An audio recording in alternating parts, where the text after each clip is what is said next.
ഹൃദയം കഠിനമാക്കാതിരിക്കുന്നു. ദൈവവചനം കേട്ട് ഹൃദയം കഠിനമാക്കിയാൽ സംഭവിക്കുന്ന കാര്യങ്ങളാണ് നമ്മൾ ചിന്തിച്ചു തുടങ്ങിയത്.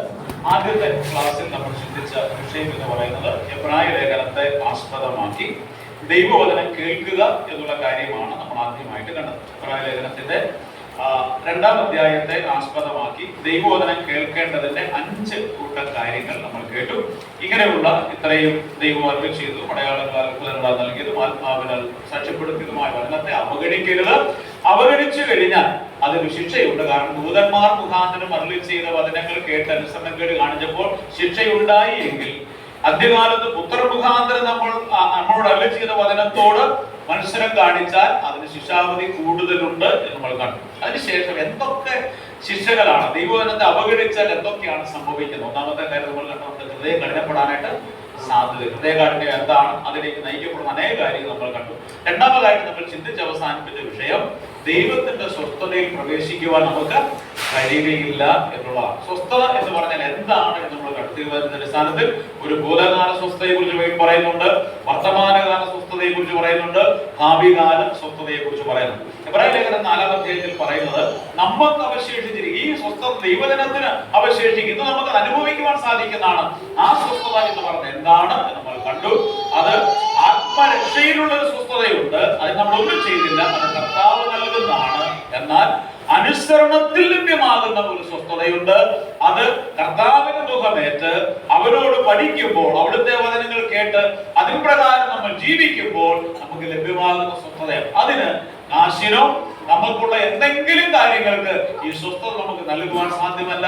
അത് കർത്താവിന് മാത്രം നൽകുവാൻ പറ്റുന്ന സ്വസ്ഥതയാണ് എന്ന് നമ്മൾ കാണുകയുണ്ടായി. നമ്മുടെ ചുറ്റുപാടിലൊക്കെ നോക്കിയാൽ ഇങ്ങനെ സ്വസ്ഥതയുള്ള നിരവധി ആളുകളെ നമുക്ക് കാണുവാൻ സാധിക്കും. ഈ ദിവസങ്ങളിൽ ഇങ്ങനെയുള്ള ചില ആൾക്കാരുമായിട്ട് എനിക്ക് ഇടപെടുവാൻ സാധിച്ചിട്ടുണ്ട്.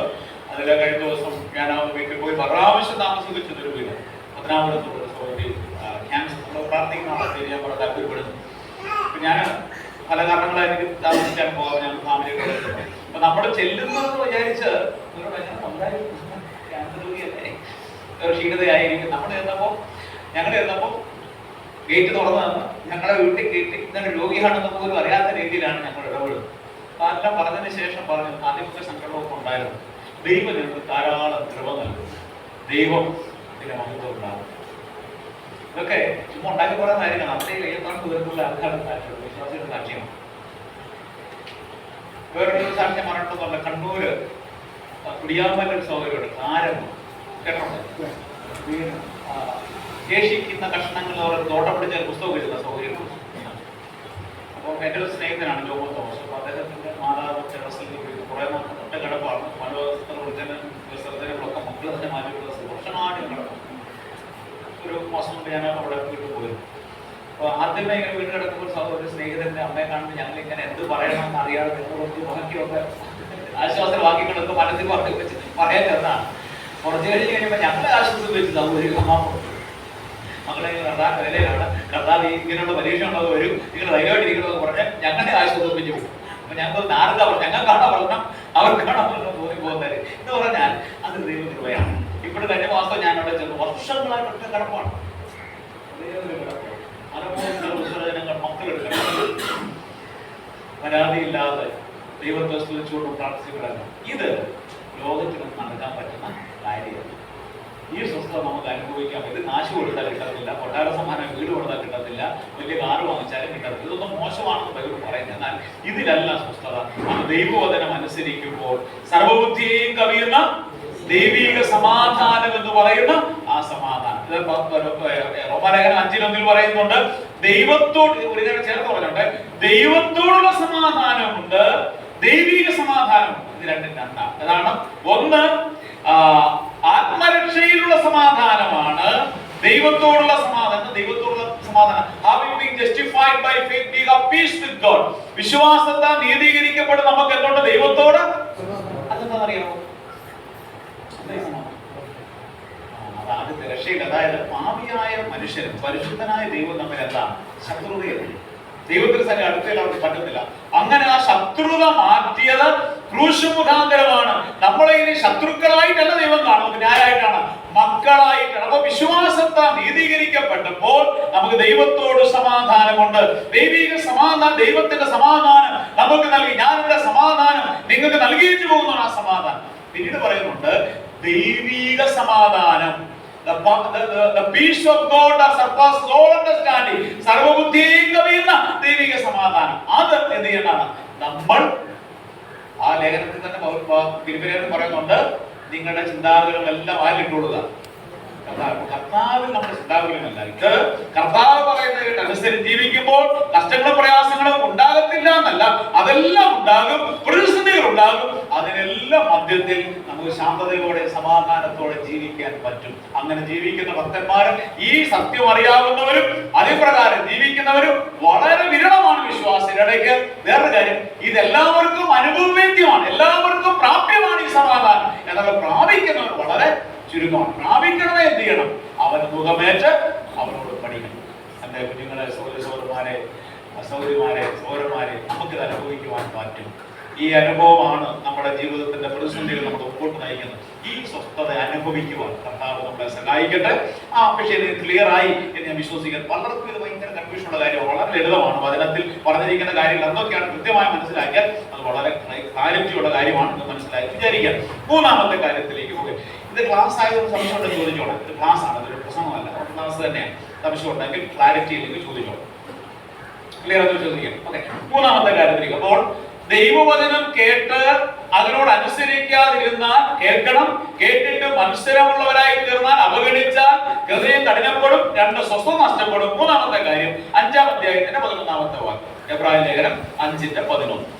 ഇതിനെ കുറിച്ച് ഞങ്ങൾക്ക് വളരെ കുറവാണ്, എങ്കിലും നിങ്ങൾ കേൾക്കാൻ മാന്യമുള്ളവരായി തീർന്നതുകൊണ്ട് ഇതിനെ കുറിച്ച് ഞങ്ങൾക്ക് വളരെ കുറവുണ്ട്, എങ്കിലും നിങ്ങൾ കേൾക്കുവാൻ മാന്യമുള്ളവരായി തീർന്നത് കൊണ്ട് തെളിയിച്ചു തരുവാൻ വിഷമം. നമ്മൾ അതിനെ മൂന്നാമത്തെ ആശയം മാന്യമുള്ളവരായി തീരും. എന്താ മാന്യമുള്ളവരായി തീരുക എന്ന് പറഞ്ഞു കഴിഞ്ഞാൽ 5-ാം അധ്യായത്തിന്റെ 11-ാമത്തെ വാക്യമാണ്. English concerning him we have much to say and it is hard to explain since you have become dull of hearing. എന്ന് പറയുന്നത് dull of hearing എന്ന് പറഞ്ഞാൽ കേൾക്കുവാൻ മാന്യമുള്ളവർ. എന്താ ആ കേൾക്കുവാറുണ്ട്. ഞങ്ങളുടെ സർവ്വരാചാരം എല്ലാം ഈ സമാധാനത്തിന്റെ കാര്യം പറഞ്ഞ ഒത്തിരി ഉദാഹരണം വരിക. തങ്കച്ചായ തന്നെ രക്ഷിക്കപ്പെട്ടത്. അപ്പോൾ 85 വയസ്സായി, എല്ലാ ആഴ്ചയും സഭയിൽ ക്യാൻസർ രോഗിയായിട്ട് തീർന്നു പോകുന്ന ഡോക്ടർമാരെ എഴുതിയത് ഇപ്പൊ പുല്ലും ചെത്തി നടക്കാണ്. പുല്ലും ചെത്തി വയ്ക്കാണ്. ഓരോ ഉപദേശം പറയുന്നൊന്നും കേൾക്കുന്നില്ല. എല്ലാ ആഴ്ചയും സങ്കീർത്തനം, വലിയ പട്ടത്തിലൊന്നുമല്ല, സങ്കീർത്തനം വായിക്കും, സ്തോത്രം ചെയ്യും. ഇത്ര അദ്ദേഹം ചെയ്യാറുണ്ട്. എല്ലാ മേഖലയും കൃത്യമായിട്ട്. ഞങ്ങളുടെ സമയത്ത് ഇവരൊക്കെ അറിയാൻ ഈ അച്ചായനെ ഒരു ചലഞ്ചാണ്. കാരണം ഈ ചെറിയ കാര്യം ചൊല്ലി വരാതിരിക്കുന്ന ആൾക്കാർക്ക് 85 വയസ്സുള്ള അച്ചായൻ 5 കിലോമീറ്റർ നടന്ന് സഭാകളിൽ വരും. അതേ ഒരു സാഹചര്യം തന്തച്ചായ നല്ലത്. അപ്പോൾ ഇദ്ദേഹം ഒരു ദിവസം ഉപദേശിച്ച് പറയുന്നത് എനിക്ക് കേൾക്കാൻ പറ്റുന്നത്. എനിക്ക് സാധാരണ ഒച്ച ഉണ്ടല്ലോ, ഇവരെല്ലാം തെറ്റിദ്ധരിച്ചു. പിന്നെ ഞങ്ങൾ സമയം മൈക്ക് പോയി, എന്റെ ശബ്ദം വഴി സൈഡിൽ മൈക്ക് വെച്ചിട്ട് കേൾക്കുന്നതാണ്. അപ്പൊ ഞാൻ പറഞ്ഞു അങ്ങനത്തെ ഒരു കാര്യം ചെയ്യും, ഒരു ENT പോയി കാണാൻ പോലെ. അങ്ങനെ കണ്ടു. കേൾവിക്ക് പ്രശ്നമുണ്ട്. ഞങ്ങൾ ഇയറിംഗ് എയ്ഡ് കേൾക്കുന്ന ഒരു ശ്രവണ സഹായി വാങ്ങിച്ചു വെച്ചു. ഇപ്പൊ പയ്യൻ പറഞ്ഞാൽ ഉപദേശിക്കും, പയ്യൻ പറയാൻ ഇഷ്ടപ്പെട്ടു. എനിക്ക് കേൾവി കൂടി പോയെന്ന് അദ്ദേഹം പറഞ്ഞു. എന്ന് പറഞ്ഞു കഴിഞ്ഞാൽ നമുക്ക് കേൾക്കാൻ പറ്റാത്ത ഒരവസ്ഥയിലേക്ക് അതിനെ മാന്യത, പ്രായമാകും പോലെ ഇത് കേൾക്കുന്നില്ല. ഇവിടെ പറഞ്ഞ ആ ഒരു കേൾവിയെ കുറിച്ച് അവരോട് പറഞ്ഞാൽ താരതമ്യം പറഞ്ഞാണ്. കേൾക്കുവാൻ മാന്യമുള്ളവരായി തീർന്നു പറഞ്ഞാൽ ദൈവവചനത്തിലെ കാര്യങ്ങൾ ഗ്രഹിക്കുവാൻ കഴിയാത്ത ഒരവസ്ഥയിലേക്ക് എത്തിച്ചേരുക. ദൈവവചനത്തിലെ കാര്യങ്ങൾ എന്ത് ചെയ്യാൻ പറ്റുന്നില്ല, ഗ്രഹിക്കുവാൻ പറ്റുന്നില്ല. ഇനി ഇവിടുത്തെ പശ്ചാത്തലം കൂടെ ഒന്ന് മനസ്സിലാക്കണം. ഇവിടെ പൗലോസാണ് ഇതിന്റെ എഴുത്തുകാരൻ ആരാണെന്നുള്ളത് ഒത്തിരി അഭിപ്രായ വ്യത്യാസം. ഞാൻ വ്യക്തിപരമായിട്ട് പൗലോസ് എഴുതി എന്നാണ് വിശ്വസിക്കുന്നത്. ഇനി പൗലോസ് അല്ല വേറെ ആരും എഴുതാൻ വിഷയമൊന്നുമില്ല. ആരായത് എഴുതി? ബൈബിൾ ഓത്ത് എഴുതി ആരാണ്? മുമ്പേ കണ്ടത് ആരാ? പരിശുദ്ധാത്മാവ്. അതുകൊണ്ട് ഇത് എഴുത്തുകാരൻ, മാനുഷിക എഴുത്തുകാരൻ ആരാണെന്നുള്ള തർക്കവിഷയമാണ്. ആക്കണ്ട, ഈ ദൈവത്തിന്റെ ആത്മാവിന് വിരചിതമായ പുസ്തകമാണ്. ഞാൻ എഴുതിയാൽ ദൈവത്തിന്റെ വചനമാണ്, അങ്ങനെ തന്നെ നമ്മൾ കരുതിക്കൊള്ളാം. എന്നിട്ട് പറയാം, എഴുത്തുകാരൻ പറയുകയാണ്, ഇതിനെ കുറിച്ച് എനിക്ക് വളരെ പറയുവാൻ. ഇതിനെ കുറിച്ചാണ് രാവിലെ ദേവദാസൻ പറഞ്ഞൊരു കാര്യത്തെ കുറിച്ച് ശ്രദ്ധിച്ചായിരുന്നു. ഇതിനെക്കുറിച്ച് ഈ വചന പഠനം ഭയങ്കര രസാവമായ കാര്യമില്ല. ഇത് ബോധിക്കും. ഒന്ന് ഇരുന്ന് ചിന്തിച്ച് ധ്യാനിച്ച് പഠിച്ച ഭയങ്കര രസമാണ്. വചന പശ്ചാത്തലം നോക്കി പഠിച്ചാൽ വളരെ ഈസി ആയിട്ട് മനസ്സിലാക്കണം. ഇതിനെക്കുറിച്ചെന്ന് പറഞ്ഞാൽ എന്തിനെ കുറിച്ചായിരിക്കും? ഇതിന് മുമ്പിൽ ചില കാര്യങ്ങൾ പറഞ്ഞു വന്നിട്ടുണ്ട്, അതിനെക്കുറിച്ച്. ഇതിന് മുമ്പിൽ എന്തിനെ കുറിച്ചാണ് പറഞ്ഞു വന്നതെന്ന് അറിയാമോ? കർത്താവിനെ കുറിച്ചാണ് മൊത്തം.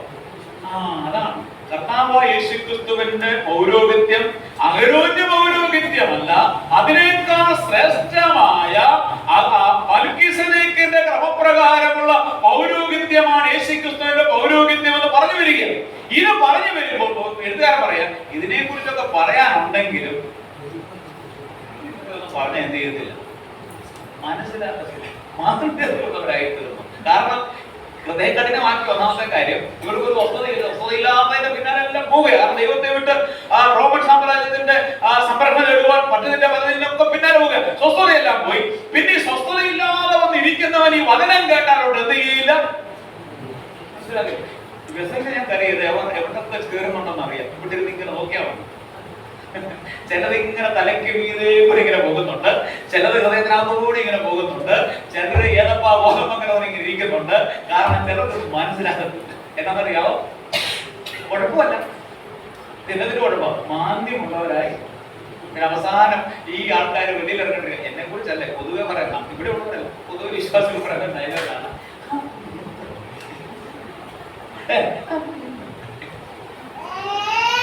പുള്ളിക്കാരൻ വളരെ പ്രാർത്ഥനയോടുകൂടെ പറഞ്ഞ് പ്രാർത്ഥിച്ച് പഠിച്ച് ദൈവാത്മാവ് കൊടുത്തൊരു സന്ദേശം പറഞ്ഞ് ഈ ചങ്ങാതിക്ക് ഇത് എന്ത് ചെയ്തില്ല, മനസ്സിലായി. കാരണം അവസാനം പറയുന്നത്, കാരണം ഇവർക്ക് മനസ്സിലാകത്തില്ല. ഇത് മാന്ദ്യമുള്ളവരായി തീർന്നു. പല കാര്യം ഇവിടെ ഒന്നുമല്ല ചിന്തിക്കുന്നത്, വേറെ ചിന്തയാ. മാടിന്റെ കാര്യം, ആടിന്റെ കാര്യം, അതിന്റെ കാര്യം, ആട് വിടുന്ന കഴിഞ്ഞാൽ വിട്ടുപോകേണ്ട കാര്യം ഒക്കെ ചിന്തിച്ചുകൊണ്ടിരിക്കുക. പിന്നെ ഇത് എവിടെ കേൾക്കാനാ? കാരണം സ്വസ്ഥതയില്ലാതെ ഇവിടെയും വന്നിരിക്കുന്ന ഈ സ്വസ്ഥതയുള്ളവന് ദൈവവചനത്തിന്റെ പ്രമാണങ്ങളെ പറഞ്ഞാൽ അത് ഗ്രഹിക്കുവാൻ കഴിയാതെ മാന്ദ്യമുള്ളവരായി തീരും. കേൾക്കുവാൻ ശ്രവണമില്ലാതെ അത് ഗ്രഹിക്കുവാൻ കഴിയാത്ത ആൾക്കാരായി ക്രിസ്തുവിന്റെ മൽക്കീസേദെക്കിന്റെ ക്രമപ്രകാരമുള്ള പൗരോഹിത്യത്തെ കുറിച്ച് പറയാൻ കാര്യം. പിന്നെ വേറൊരു കാര്യം ഇവിടെ എഴുത്തുകാരൻ തന്നെ പറയുന്നുണ്ട്, കാലം നോക്കിയാൽ ഇവരാരായിരിക്കണം? ഈ വിഷയമൊക്കെ പഠിപ്പിച്ചു കൊടുക്കാൻ പ്രായമായ ആൾക്കാരാ. ഇന്ന് തന്നെ വന്ന വിശ്വാസികൾ ഇവർ രണ്ട് സെക്കൻഡ് ജനറേഷൻ ആയ ആൾക്കാരാ, പുതിയ വിശ്വാസികളല്ല. ഇവർ രണ്ടാം തലമുറക്കാരായി വന്നിരിക്കുന്ന ആൾക്കാരാണ്. ഇത് എഴുതിയത് AD 68 കാലഘട്ടത്തിലാണ്. യെരൂശലേം ദേവാലയം തകർക്കപ്പെടുന്ന തീത്തോസ് ചക്രവർത്തി AD 70 തകർക്കുന്നതിന് മുമ്പാണ് എഴുതി. കാരണം ഈ ലേഖനം വായിക്കുമ്പോൾ ദൈവത്തിന്റെ ആലയങ്ങളും കർമ്മങ്ങളും ആചാരങ്ങളും യാഗങ്ങളും എല്ലാം നിലനിൽക്കുന്നതായി പറയും. എന്ന് പറഞ്ഞാൽ ദൈവത്തിന്റെ ആലയമുണ്ട്, അതിന് ഏതാനും ചില വർഷങ്ങൾക്ക് കൊണ്ട് AD 68 വിരചിതമായി ഈ ഗ്രന്ഥം എന്ന് പറഞ്ഞു കഴിഞ്ഞാൽ ഏതാണ്ട് 14 വർഷത്തോളമായി വിശ്വാസത്തിൽ ഇവർ വന്നിട്ട് രണ്ടാം തലമുറയിലേക്ക് പ്രവേശിച്ചു. ഈ കാലഘട്ടത്തിൽ ഇതിനെക്കുറിച്ച് അറിയാമായിരുന്നു, ഉപദേശകന്മാരായിരിക്കണം. പക്ഷേ എങ്കിൽ കേൾക്കുവാൻ മാന്യമുള്ളവരായിരിക്കുന്നത് കൊണ്ട് തെളിയിച്ചു തരുവാൻ അധികം വിഷമമാണ്. ഞാൻ ചോദിക്കട്ടെ, മണ്ണാർക്കുള എന്താണ് പറഞ്ഞത്? പറയണ്ട, ഗോപന്മാര് പറഞ്ഞു, ഞാൻ തന്നെ പറഞ്ഞു, അവർക്ക് പറയാൻ പറ്റും. എത്ര തലമുറകളായി. ഞാൻ ചോദിക്കട്ടെ ആത്മാർത്ഥയോടെ, എത്ര പേർക്ക് ഈ ഉപദേശ വിഷയങ്ങളെ കുറിച്ചാണ്? മൽക്കീസേദെക്കിനെ കുറിച്ച് പറഞ്ഞ ഏത് മൽക്കീസേദെക്ക് എന്ന് ചോദിക്കുന്ന സ്ഥിതിയാണ്. വല്ലോ അറിയാവൂ? ഇവർക്ക് എബ്രായ ലേഖനത്തിൽ പറഞ്ഞിട്ടുണ്ട്, മൽക്കീസേദെക്കിന്റെ ക്രമപ്രകാരത്തെ കുറിച്ച് പറഞ്ഞിട്ടുണ്ട്. രണ്ടിടത്ത് പറഞ്ഞിട്ടുണ്ട്, ഉൽപ്പത്തി പുസ്തകത്തിലുണ്ട്, ഇന്ന് വായിച്ച സത്യവൃത്തത്തിൽ പറഞ്ഞിട്ടുണ്ട്. ഇതൊന്നും ഇവർക്ക് അറിഞ്ഞു പോകും. തീരുമാനമുള്ളൂ എന്ന് പറഞ്ഞു കഴിഞ്ഞാൽ വചനത്തിന്റെ കാര്യങ്ങളെ പഠിക്കുന്നുണ്ടെങ്കിലും കേൾക്കുന്നുണ്ടെങ്കിലും ഇത് ഗ്രഹിക്കുവാൻ കഴിയാത്ത മാന്യതയുടെ ഒരവസ്ഥ. ഞാൻ ആത്മാക്കളോട് ചോദിക്കട്ടെ, ഈ പറയുന്നത് മനസ്സിലാക്കാൻ പറ്റും?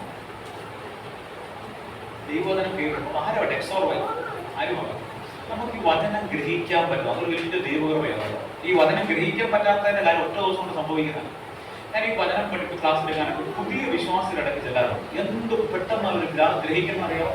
ബുക്കും പേരും ഗ്രഹിക്കുന്ന. കാരണം ഞാൻ പറയാറുണ്ട്, പുതിയ സ്ലേറ്റിൽ എഴുതാൻ എളുപ്പം, മായിച്ചിട്ട് എഴുതാനായിട്ട് വലിയ പാടാണ്. കാരണം പുതിയ സ്ലേറ്റ് അതിരിക്കുക, അവിടെ വല്ല അച്ചട്ടാണ്.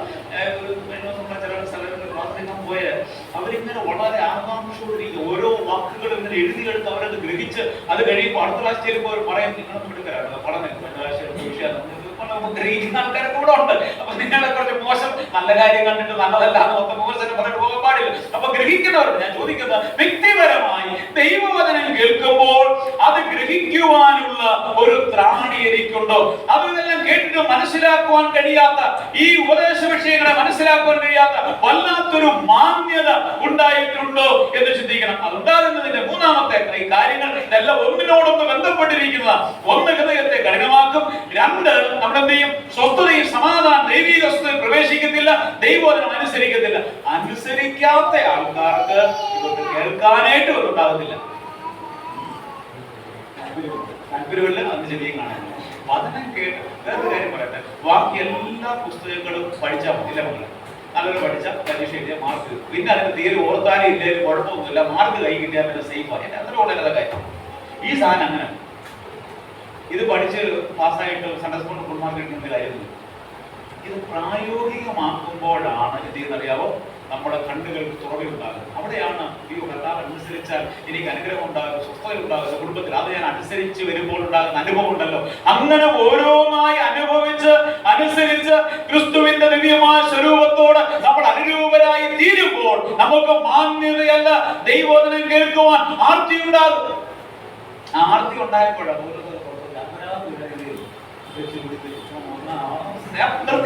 നിർത്തി പേടിക്കണ്ട, പറഞ്ഞു വിളിച്ച് വരുമ്പോ വിചാരിക്കും ഈ പുള്ളി ഇന്ന് നാളെ ഒന്നും നിർത്തുന്ന കാര്യം. ഞാൻ നിർത്തിക്കൊള്ളു. ഞാൻ പറഞ്ഞത് ഈ പരിശുദ്ധാത്മ പ്രവർത്തനമുണ്ടല്ലോ, പോയിക്കൊണ്ടിരിക്കും. ചുമ്മാ അതിശയം പറയുന്നതല്ല.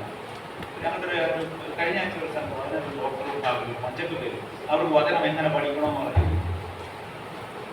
ഞങ്ങൾ രാവിലെ 10 മണിക്ക് ഇരുന്നു, രാവിലെ 3 മണിയായപ്പോൾ ഡോക്ടറെ വരാൻ, സാറേ നമ്മൾ ആഹാരം കഴിച്ചിരുന്നു 3 മണി. അപ്പോൾ എനിക്ക് വിശപ്പുണ്ടായില്ല, വീടിന് വിശപ്പുണ്ടായില്ല. പുതിയ വിശ്വാസികൾ, നീ അതിശയോക്തി അല്ല കേട്ടോ. നമ്മുടെ ആയുർവേദ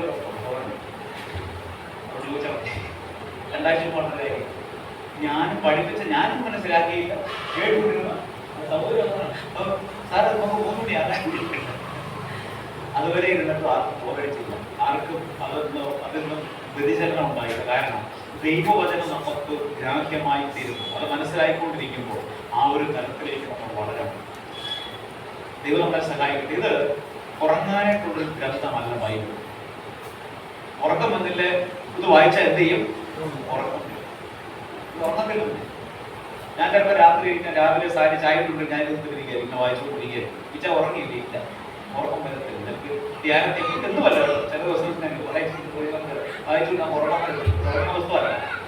ഇത് നമുക്ക് ജീവിതത്തിൽ നമ്മുടെ ഹൃദയത്തിൽ നമ്മുടെ കണ്ണുകൾക്ക് പ്രകാശം നൽകും. ദൈവോദരത്തിന്റെ സത്യങ്ങൾ നമുക്ക് വെളിപ്പെടുത്തും. കർത്താവിന്റെ മഹത്വം നമുക്ക് കാണാനിടയാകും. അവൻ എത്രയോ വലിയവനാണെന്ന് മനസ്സിലാകും. നമ്മുടെ കുറവുകൾ നമ്മൾ കാണും. ദൈവം തലമുറയിടുവാനിടയാകും, കരയുവാനിടയാകും, നെടുമ്പാട് വീഴുവാനിടയാകും. അതൊരു ദൈവവുമായിട്ടുള്ള ഒരു സമ്മേളനത്തിന്റെ സമയമായി തീരും. ദൈവം നമ്മോട് സംസാരിക്കുന്നത്, ദൈവത്തോട് നമ്മോട് സംസാരിക്കുന്നതുമായ ഒരു അനുഭവമായിട്ട് തീരും. അതാണ് ധ്യാനത്തിലുണ്ടാകുന്നത്, ദൈവോദരത്തിലുണ്ടാകുന്നത്. ഇതൊന്നും ഇല്ലാത്തവരെ സംബന്ധിച്ചിടത്തോളം ഇതൊരു മാന്യതയുള്ള ഡള്ളായ ഒരു പരിപാടി. Dull of hearing. നന്നായിട്ട് നമുക്ക് തോന്നാറുള്ളത് ഈ വചനത്തിന്റെ മഹത്വവും ശക്തിയും നമുക്ക് അനുഭവിച്ചറിയാനായിട്ട് സാധിക്കുന്നു. ദൈവം നമുക്ക് ഇടയാകണം, പ്രാർത്ഥിക്കണം. ദേവാത്മാവിന്റെ പരിശുദ്ധാത്മാവിന്റെ പ്രകാശം നമുക്ക് ദൈവോദരത്തിന് നൽകണം. അത് കാണുമ്പോൾ, അത് കിട്ടുമ്പോൾ, പഴയ പിതാക്കന്മാരൊക്കെ ക്ലാസ്സുകളെടുത്ത് ഞാൻ കേട്ടിട്ടുണ്ട്. തോന്നിയിട്ടില്ല, അവർക്ക് കൃതരോധം തോന്നിയിട്ടില്ല. ഇന്നൊക്കെ വളരെ വിരളം, അപൂർവ സന്ദർഭങ്ങളിലാണ് ഇങ്ങനെയുള്ള ചില സന്ദർഭമുണ്ട്. അങ്ങനെ അനുഭവം ഇന്നും ഉണ്ടാകും. നമ്മൾ ആ ആഗ്രഹത്തോടെയും ആകാംക്ഷയോടുകൂടെയും ദൈവവചനം പഠിക്കുവാൻ ദൈവം നമ്മളെ സഹായിക്കട്ടെ. ഡൾ ഓഫ് ഹിയറിംഗ്, നമ്മൾ വചനം കേൾക്കുവാൻ കഴിയാതെ മാന്യമുള്ളവരായി തീരുക. 4-മത്തെ കാര്യം, ഈ വചനം കേൾക്കാതെ ഈ മത്സരബുദ്ധി ഉള്ളവരായി, ഹൃദയകാഠിന്യമുള്ളവരായി, വചനത്തെ അവഗണിച്ച ഹൃദയം കഠിനപ്പെടും, സ്വസ്ഥയിൽ പ്രവേശിക്കത്തില്ല, മാന്യതയുണ്ടാകും. 4-മത്തെ കാര്യം 10-ാം അധ്യായത്തിന്റെ 24-ാമത്തെ വാക്യം, 10:24. എബ്രായ ലേഖനം 10:24. ചിലർ ചെയ്യുന്നത് പോലെ നമ്മുടെ സഹായങ്ങളെ ഉപേക്ഷിക്കാതെ തമ്മിൽ പ്രബോധിപ്പിച്ചുകൊണ്ട്, ചിലർ ചെയ്യുന്നത് പോലെ നമ്മുടെ സഭായോഗങ്ങളെ ഉപേക്ഷിക്കാതെ. അപ്പോൾ ദൈവവചനത്തെ ഉപേക്ഷിച്ചാൽ സംഭവിക്കുന്ന വേറൊരു കാര്യം എന്ന് പറയുന്നത് സഭായോഗങ്ങളെ എന്ത് ചെയ്യും? ഉപേക്ഷിക്കും. ദൈവവചനത്തെ അവഗണിച്ചാൽ സംഭവിക്കുന്ന കാര്യം സഭായോഗങ്ങളെ ഉപേക്ഷിക്കും. നമ്മുടെ സഭായോഗം ഏതാണ്? നമുക്ക് നിർബന്ധമുള്ള ഞായറാഴ്ച ക്രിസ്ത്യാനികൾ എന്ന് പറയുന്നത് പോലെ ഞായറാഴ്ച അതല്ല, സഭായോഗങ്ങളെ എന്ന് പറയുന്നത് സഭയ്ക്ക് എന്തൊക്കെ യോഗങ്ങളുണ്ടോ, ക്ലാസ് ആകട്ടെ, പ്രാർത്ഥനയാകട്ടെ, സഭയായിട്ട് നിശ്ചയിച്ച തീരുമാനത്തിലുള്ള എന്തൊക്കെ യോഗങ്ങളുണ്ടോ അതിനെ ഒന്നും എന്ത് ചെയ്യത്തില്ല? അവഗണിക്കുന്നതിന്റെ കാരണം എന്ന് ചോദിച്ചാൽ ദൈവവചനത്തെ എന്ത് ചെയ്യുന്നോണ്ടാണ് അവഗണിക്കുന്നുണ്ട്. സിമ്പിൾ റീസണാണ്. ഇവിടെ മുഖമാരെ ഉപദേശിച്ചാൽ തന്നെ എനിക്ക് അനുസരിക്കാത്തതുകൊണ്ടാണ് ഇതിന്റെ റൂട്ട് തെറ്റിക്കിടക്കുക. ഈ വചനത്തോടുള്ള അവഗണന നിമിത്തമാണ് ഒന്നിനു പിന്നാലെ ഒന്നായി വന്നുകൊണ്ടിരിക്കുന്നത്. ഒരു ദിവസം ഒരു സ്ഥിരമായിട്ട് വന്നുകൊണ്ടിരുന്ന ചില ആൾക്കാർ കുറച്ച് കഴിഞ്ഞപ്പോൾ എന്ത് ചെയ്തു? ഹൃദയ കഠിനമായി, സ്വസ്ഥതയും സമാധാനം ഇല്ലാതായി, പതനം കേൾക്കാണ്ട് മാന്ദ്യമുള്ളവരായി, പിന്നെ ഇതിനകത്ത് വരുന്നത് തന്നെ എന്തായി തീർന്നു? ഒരു സ്വസ്ഥതയില്ലാത്ത കേസായി മാറി. എവിടെ വരുന്ന മനസ്സിലാക്കുന്നുണ്ടോ? ഇത് സാധാരണ കെടിയാ കേട്ടോ. ഇത് ഒറ്റ ദിവസം കൊണ്ട് സംഭവിക്കുന്നതല്ല. സഭായോഗങ്ങളിൽ ആരെങ്കിലും ഒറ്റ ദിവസം പ്രവർത്തനം വരാതിരുന്നിട്ടില്ല. ഗ്രാജുവൽ പ്രോസസ്സിലാണ് ഇതെല്ലാം നടക്കുന്നത്. അപ്പോൾ ഞാൻ പറയാറുണ്ട്, നമ്മുടെ മക്കളൊക്കെ എവിടെ പോയാലും അവിടെ ഒരു സഭാ കൂടി വരെ ഉണ്ടെന്ന് എന്ത് ചെയ്യണം? ഉറപ്പുവരുക. ആവർത്തിച്ച് ഞാൻ പറയാം, മാതാപിതാക്കളുടെ ശക്തമായിട്ട് പറയും. നമ്മുടെ പിള്ളേർ അവർക്കവിടെ എൻട്രൻസ് എഴുതി കിട്ടിയതാ, അവിടെ സഭായോഗം ഇല്ല, അവിടെ എവിടെയും പോകുള്ളൂ. അവർ റൂമിലിരുന്ന് ആരാധിച്ചു. നല്ല കളിയായി. റൂമിലിരുന്ന് ആരാധിച്ചതാണ്. പിന്നെ റൂം കൊണ്ട് വരുമ്പോൾ നല്ല രീതിയിലായിരിക്കത്തില്ല. നിങ്ങൾ എന്നോട് പണങ്ങാനും വേണം. ജീവിതത്തിൽ ഒത്തിരി ചിത്രങ്ങൾ കണ്ടുകൊണ്ട് ഞാൻ പറയാം. സഭായോഗങ്ങൾ ഉപേക്ഷ വിചാരിക്കുക. നമ്മുടെ മക്കളെ പഠിപ്പിക്കാൻ വിടുന്നുണ്ടെങ്കിൽ അവർ ആരാധനാലയം ഉണ്ടെന്ന്, അവർ സ്ഥിരമായിട്ട് അവിടെ പോകുന്നുണ്ടെന്ന്, മൂപ്പന്മാരുമായിട്ട് ഫോൺ നമ്പർ വാങ്ങിച്ചിട്ട് എല്ലാവരും വിളിച്ചു. എന്റെ വെച്ച് അവിടെ എത്തുന്നില്ല. എന്റെ വെച്ച് കുടിച്ചില്ല. ഞാൻ സ്ഥിരമായിട്ട് വിളിച്ചിരിക്കുന്നതാണ്. ഞാൻ എൻ്റെ ഒരു മീറ്റിംഗ് വിളിച്ചിട്ട് അവരെന്താ പറഞ്ഞത്? ഇവിടെ സ്ഥിരമായിട്ട് വിളിച്ചിട്ടുണ്ട് പറഞ്ഞു. തീർച്ചയായിട്ട് പറയുന്നത് ഒട്ടൊന്ന് ഉറപ്പ് വരുത്തണം. ഉപദേശിക്കുന്ന മക്കളാദികളുണ്ട് അവിടെ പോയി ഒരു ഗ്യാരണ്ടി. ദൈവവചനത്തിൽ നിന്നും ആരാധന ദൈവമക്കളുടെ കൂട്ടായ്മകൾ മാറി നിന്നാൽ ഈ ലോകം വല്ലാത്തൊരു ലോകം. അതിന് മാതൃക ആരായിരിക്കണം? മാതാപിതാക്കളാണ്. തരം കിട്ടിയ ആരാധനയ്ക്ക് പോകുന്ന മാതാപിതാക്കളുടെ മക്കളാണെങ്കിൽ അവര് തരം കിട്ടപ്പോഴേ എന്ത് ചെയ്യുള്ളൂ? പോകുള്ളൂ. സംശയമൊന്നും വേണം. ബൈബിൾ ക്ലാസ് ഞാൻ പോകത്തില്ല മക്കൾ. ഉദാഹരണം, കഴിഞ്ഞ ദിവസം ഞങ്ങളുടെ ഒരു പയ്യനോ 4-5 വയസ്സുള്ളൂ സൺഡേ സ്കൂളിൽ വന്നു.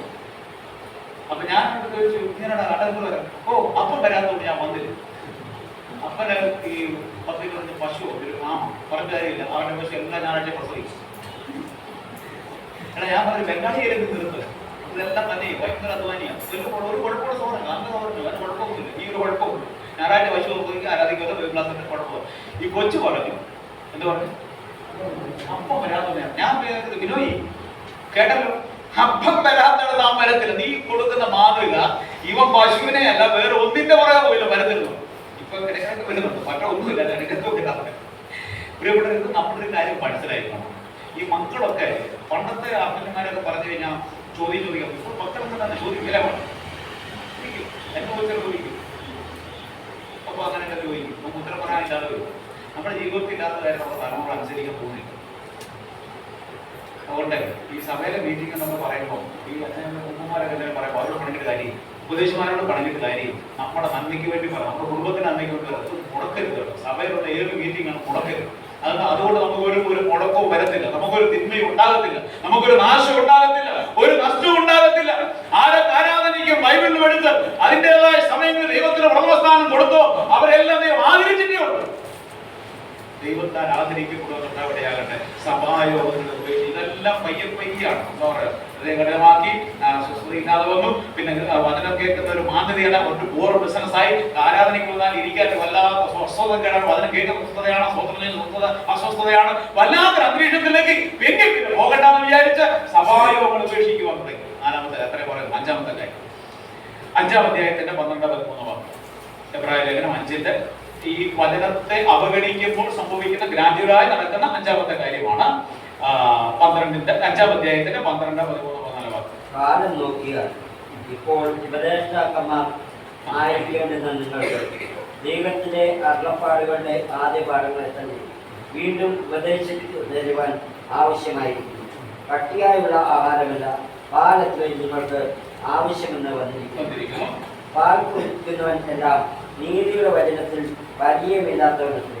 അവൻ ശിശുവല്ലോ എന്ന് പറഞ്ഞാൽ ഇവിടുത്തെ ആശയത്രം അഞ്ചാമത്തെ കാര്യം, അവൻ ആത്മീക വളർച്ച ഇല്ലാത്തവനായി തീരും. അതായത് ദൈവവചനത്തെ അവഗണിച്ചു പോകുന്ന ഒരുവൻ ആത്മീക വളർച്ചയില്ലാത്തവനായി തീരും.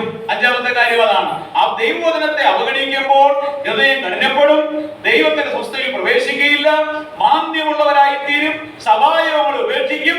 അതിലൂടെ സംഭവിക്കുന്ന കാര്യം ആത്മീക വളർച്ചയില്ലാതായി തീരും.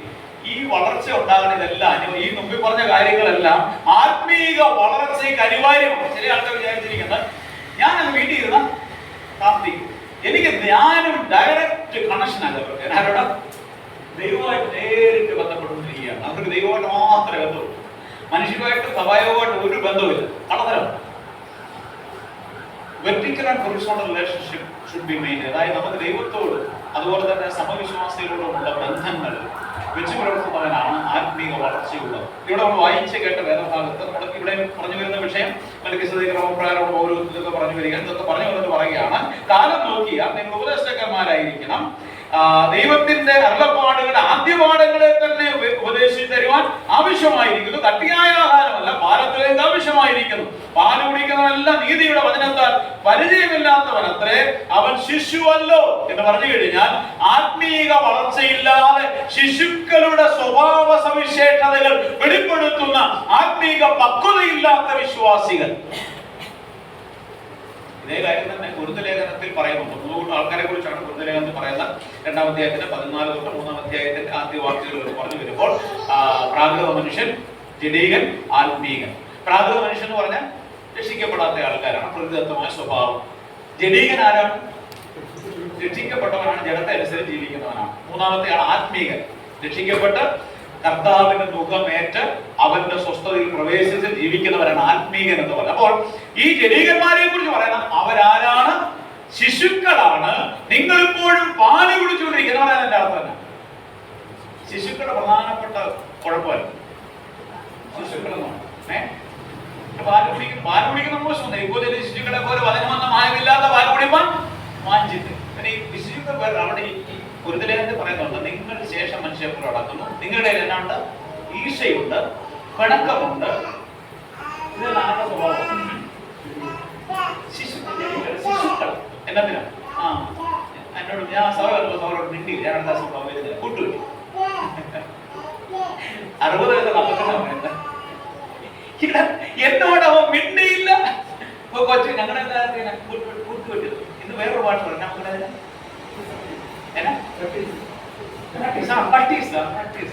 കൊച്ചു പിള്ളേരൊക്കെ പറയാം, കട്ടീസൊക്കെ പറയുന്നത്. ഇത് 60-70 വയസ്സ് അപ്പച്ചന്മാരെ കൂട്ടുവിട്ടത് അവരാണ്. ഇന്ന എന്ത് ബാധകയില്ലാത്ത ആൾക്കാരാണ്. പക്വതയില്ലായ്മയാണ്, പരിജ്ഞാനമില്ലായ്മയാണ്, ശിശുക്കളെ പോലെ വണങ്ങിക്കൊണ്ടിരിക്കുക. പണ്ടൊക്കെ ഈ പിള്ളേരെ വഴക്കുണ്ടാക്കി കഴിഞ്ഞാൽ ഞങ്ങളുടെ കാലത്ത് ഇപ്പൊ കല്ലുകുലസിലൊന്നും ഇല്ല.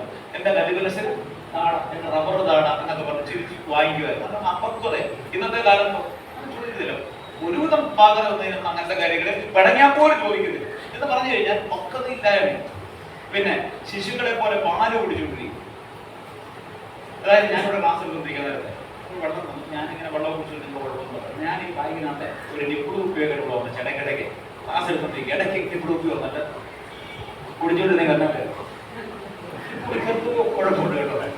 അടുത്ത പ്രാവശ്യം വിളിച്ചാൽ ഈ പുള്ളി മേലെ ഇവിടെ വിളിച്ചേക്കെ സ്ഥിരബുദ്ധിയുള്ളവനില്ല.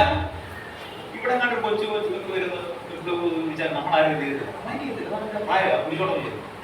പക്ഷെ ഒരു പ്രായമായി കഴിഞ്ഞാൽ ആ മോഡലിൽ കൊടുത്ത് കുടിച്ചാൽ നമ്മൾ ആരും ഒന്നും പറയത്തില്ല, കൊടുത്തോട്ടെ നമ്മൾ വിചാരിക്കും. പക്ഷെ ഞാൻ ഇവിടെ വരുന്നത് കുടിച്ചാൽ എന്തോ അപാകതം. ദൈവം വെറുതെ വിശ്വാസികളെ നോക്കിയപ്പോൾ പ്രായമൊക്കെ ആയി ഉപദേശകന്മാരായിരിക്കുന്ന ആൾക്കാരാണ് ഇപ്പോൾ എല്ലാം വിളിച്ചുകൊണ്ടിരിക്കുക. ഇപ്പോൾ ഉപയോഗം കുടിച്ചിട്ട് കരഞ്ഞ് വെള്ളം ഉണ്ടാക്കിക്കൊണ്ടിരിക്കുക. ഈ കൊച്ചു കാര്യം നമ്മൾ വിശ്വസിക്കണം. ഇവിടെ ഉപദേശം വിടുന്നത് ഈന്ന് കരഞ്ഞിരുന്നാലും ഇങ്ങനെ ആൾക്കാർ സമയത്തുണ്ട്. ഒരു കാര്യമില്ലാതെ കരച്ചിലുണ്ടാക്കുന്ന, ബഹളം ഉണ്ടാക്കുന്ന, പിണക്കം ഉണ്ടാക്കുന്ന, ചെറിയ ചെറിയ കാര്യങ്ങളുമായി പിണങ്ങി നടക്കുന്നുണ്ട്. ഇവരായി പിള്ളേരെ എന്ത് ചെയ്യണ്ട? അവരെ ഉത്സാഹിപ്പിച്ചിട്ട് വരേണ്ട, ഈ പ്രായമുള്ള പക്വതയുള്ള കാലം നോക്കിയാൽ ഉപദേഷ്ടാവായിരിക്കേണ്ട, വീട്ടിലേക്ക് പുതിയ വിശ്വാസിയെ ഉത്സാഹിപ്പിച്ചിട്ട് വരേണ്ട, ഇവ വേണ്ടിയിരിക്കുക എന്ന് പറഞ്ഞു കഴിഞ്ഞാൽ ആത്മീക പക്വതയില്ലാതെ, വളർച്ചയില്ലാതെ മുരടിച്ച് വിശ്വാസികളായിരിക്കും.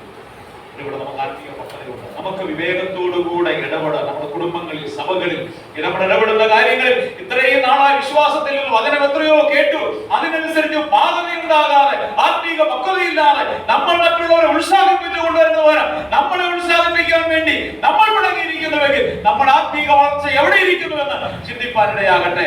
ആത്മീക വളർച്ചയില്ലാത്തവരായി നമ്മൾ തീരും. അതാണ് അഞ്ചാമത്തെ കാര്യം. ആറാമത്തെ കാര്യം, അത് ഏറ്റവും പ്രധാനപ്പെട്ട കാര്യമാണ്. 12-15 വാക്യം. 12-15 വാക്യം. ഈ നമ്മള് ദൈവവചനത്തെ അവഗണിച്ചു പോയ സംഭവിക്കുന്ന കാര്യങ്ങളാണ് നമ്മൾ ചിന്തിച്ചുകൊണ്ടിരിക്കുന്നത്.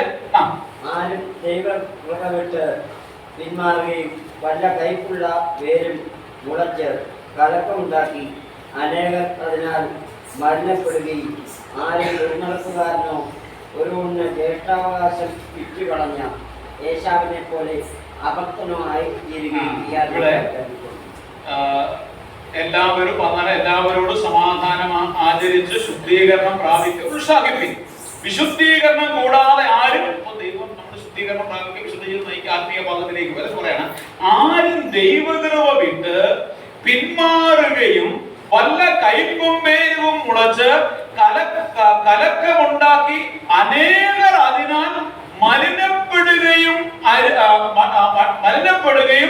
ആരും ദുർനടപ്പുകാരനോ ആകാതിരിക്കും എന്ന് പറയുന്നത് അറിയാവോ? ലാസ്റ്റ് ഞാനിങ്ങനെ പറയാം, നമ്മൾ ദൈവവചനത്തെ അവഗണിച്ച് മുമ്പോട്ട് പോയാൽ അത് മറ്റുള്ളവരെ പ്രതികൂലമായിട്ട് സ്വാധീനിക്കും. മറ്റുള്ളവരെ എന്ത് ചെയ്യും?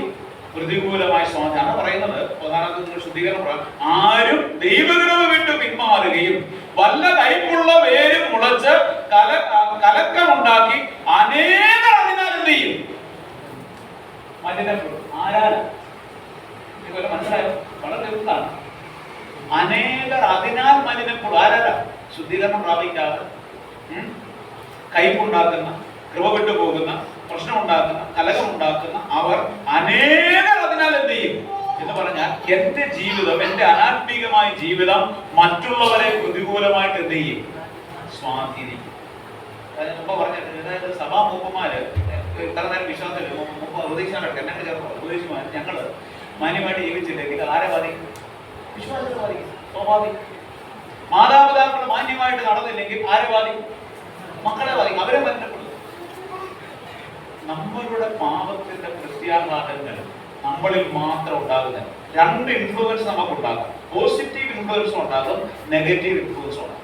നമ്മൾ നന്മ ചെയ്താൽ ഒരു ദൈവദാസൻ, ഒരു സഭാമൂപ്പൻ, അല്ലെങ്കിൽ ഒരു മാതാവ്, പിതാവ്, അവർ നമ്മളോട് ഇടപെട്ട് നിൽക്കുന്ന ആൾക്കാരോട് പോസിറ്റീവായി നല്ല കാര്യങ്ങൾ ചെയ്താൽ അത് അവരെ സ്വാധീനിച്ച് അവർ നമ്മളാൽ ആകൃഷ്ടരായി തീരുവാൻ, നമ്മുടെ സ്വഭാവ സവിശേഷതകൾ നമ്മളുമായി ബന്ധപ്പെട്ടിരിക്കുന്നവർ പ്രാവർത്തികമാക്കുവാനും ജീവിതത്തിലാക്കുവാനും ശ്രമിക്കുന്നത് പോലെ തന്നെ ഞാനോ നിങ്ങളോ നെഗറ്റീവായ കാര്യമാണ് ചെയ്യുന്നത് എങ്കിൽ അത് നെഗറ്റീവ് ഇമ്പാക്ട് മറ്റുള്ളവർ എന്ത് ചെയ്യും?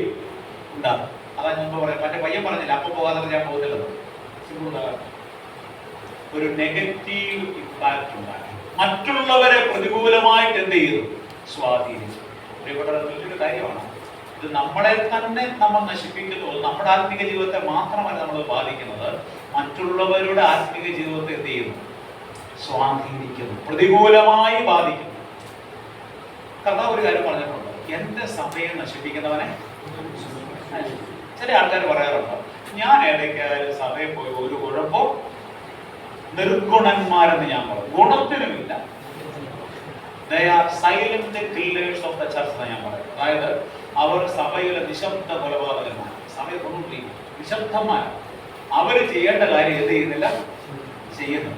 വരുന്നില്ല. ഞാൻ അങ്ങോട്ട് വരുന്നേ ഇല്ല. മറ്റേ പ്രശ്നം നീ വരാതിരിക്കുന്ന പ്രശ്നമാണ്. നീ വരാതിരിക്കുന്നതുകൊണ്ട് വേറെ പിള്ളേരെ ബാധിക്കുന്നുണ്ട്. അവരെ വീട്ടിൽ വരുന്ന ആടെ അച്ചായം വരുന്നില്ല, പിന്നെ ഞാൻ പോകുന്ന ചോദിക്കണം.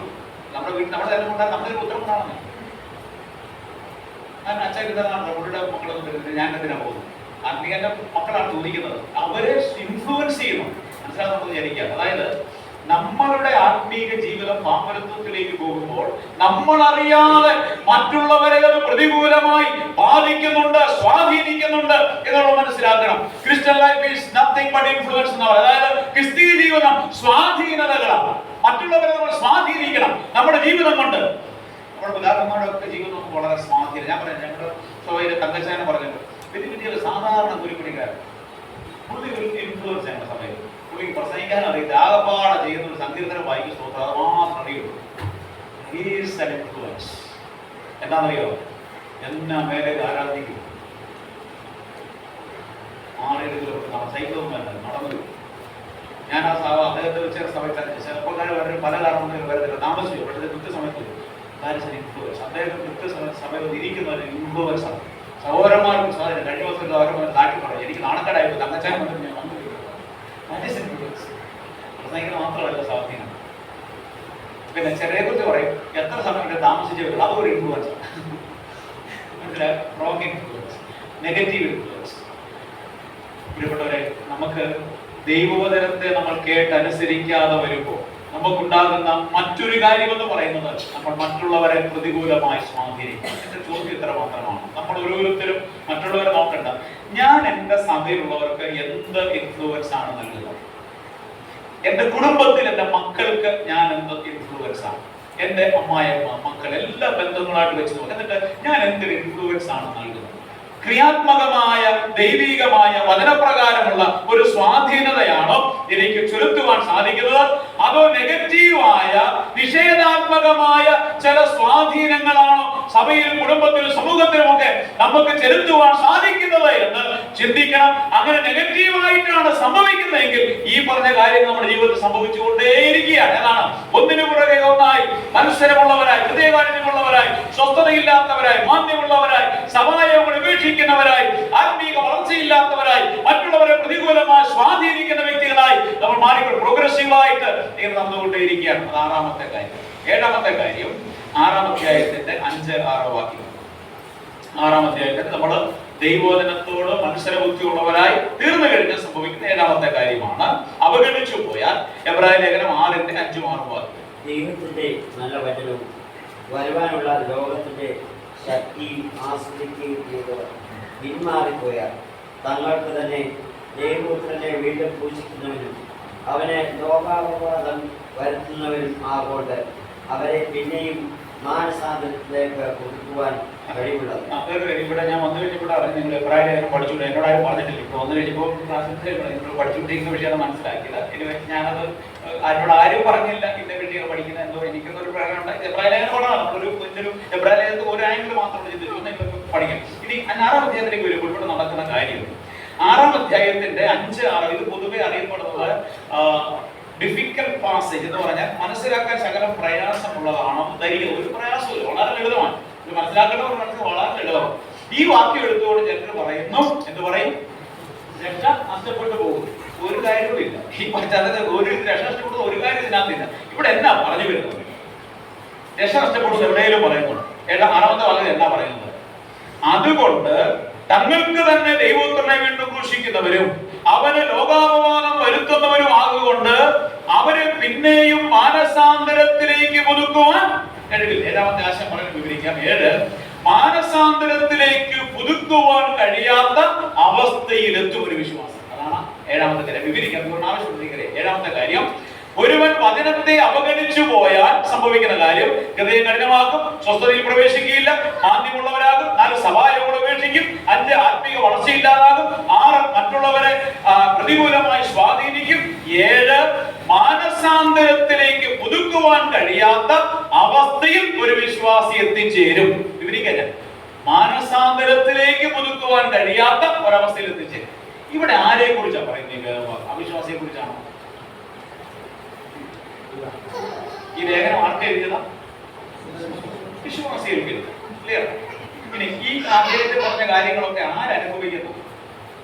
ഏതൊക്കെ കാര്യങ്ങളാണ്?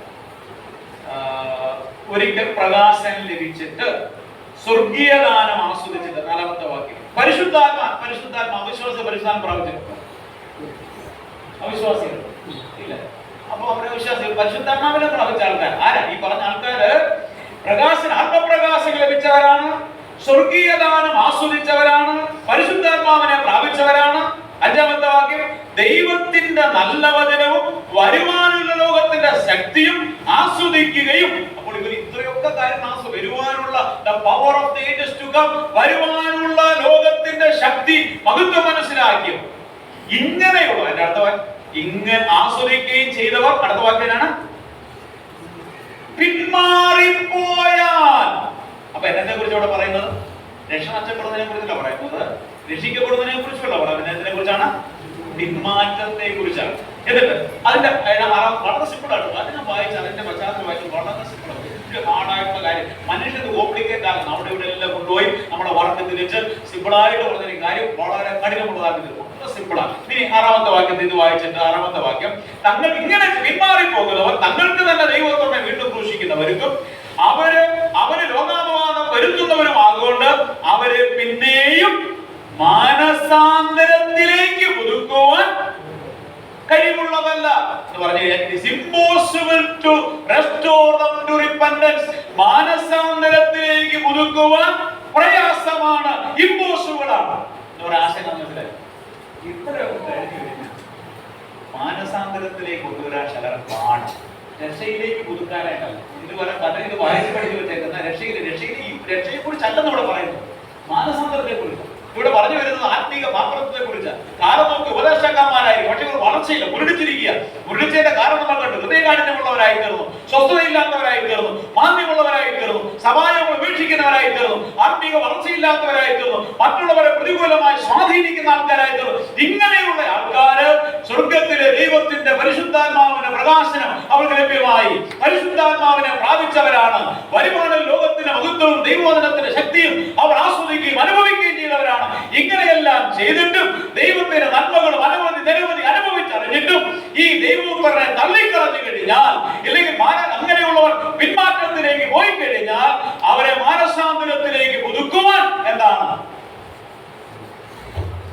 ഇമ്പോസിബിൾ. ഇങ്ങനെ കുറെ ആൾക്കാർ സഭയിൽ എന്നറിയോ, എത്ര നാളായിട്ട് പോകുന്നില്ല ആൾക്കാർ. രണ്ട് തോരന്മാർ ചെറിയ പിന്നത്തെ പ്രശ്നമാണ്. ഒരു രക്ഷയില്ല. ചത്താലും കുട്ടികളെ എത്ര കുടുംബ പ്രശ്നങ്ങൾ, ചെറിയ കാര്യം ഭയപ്പെടുന്ന ചെറിയ കാര്യങ്ങൾ എല്ലാവരും ദൈവന പ്രകാരം വിടത്തില്ല. മാനസാന്തരത്തെ കൊടുക്കാൻ കഴിയാതെ നാം എന്ത് ചെയ്തിരിക്കുക,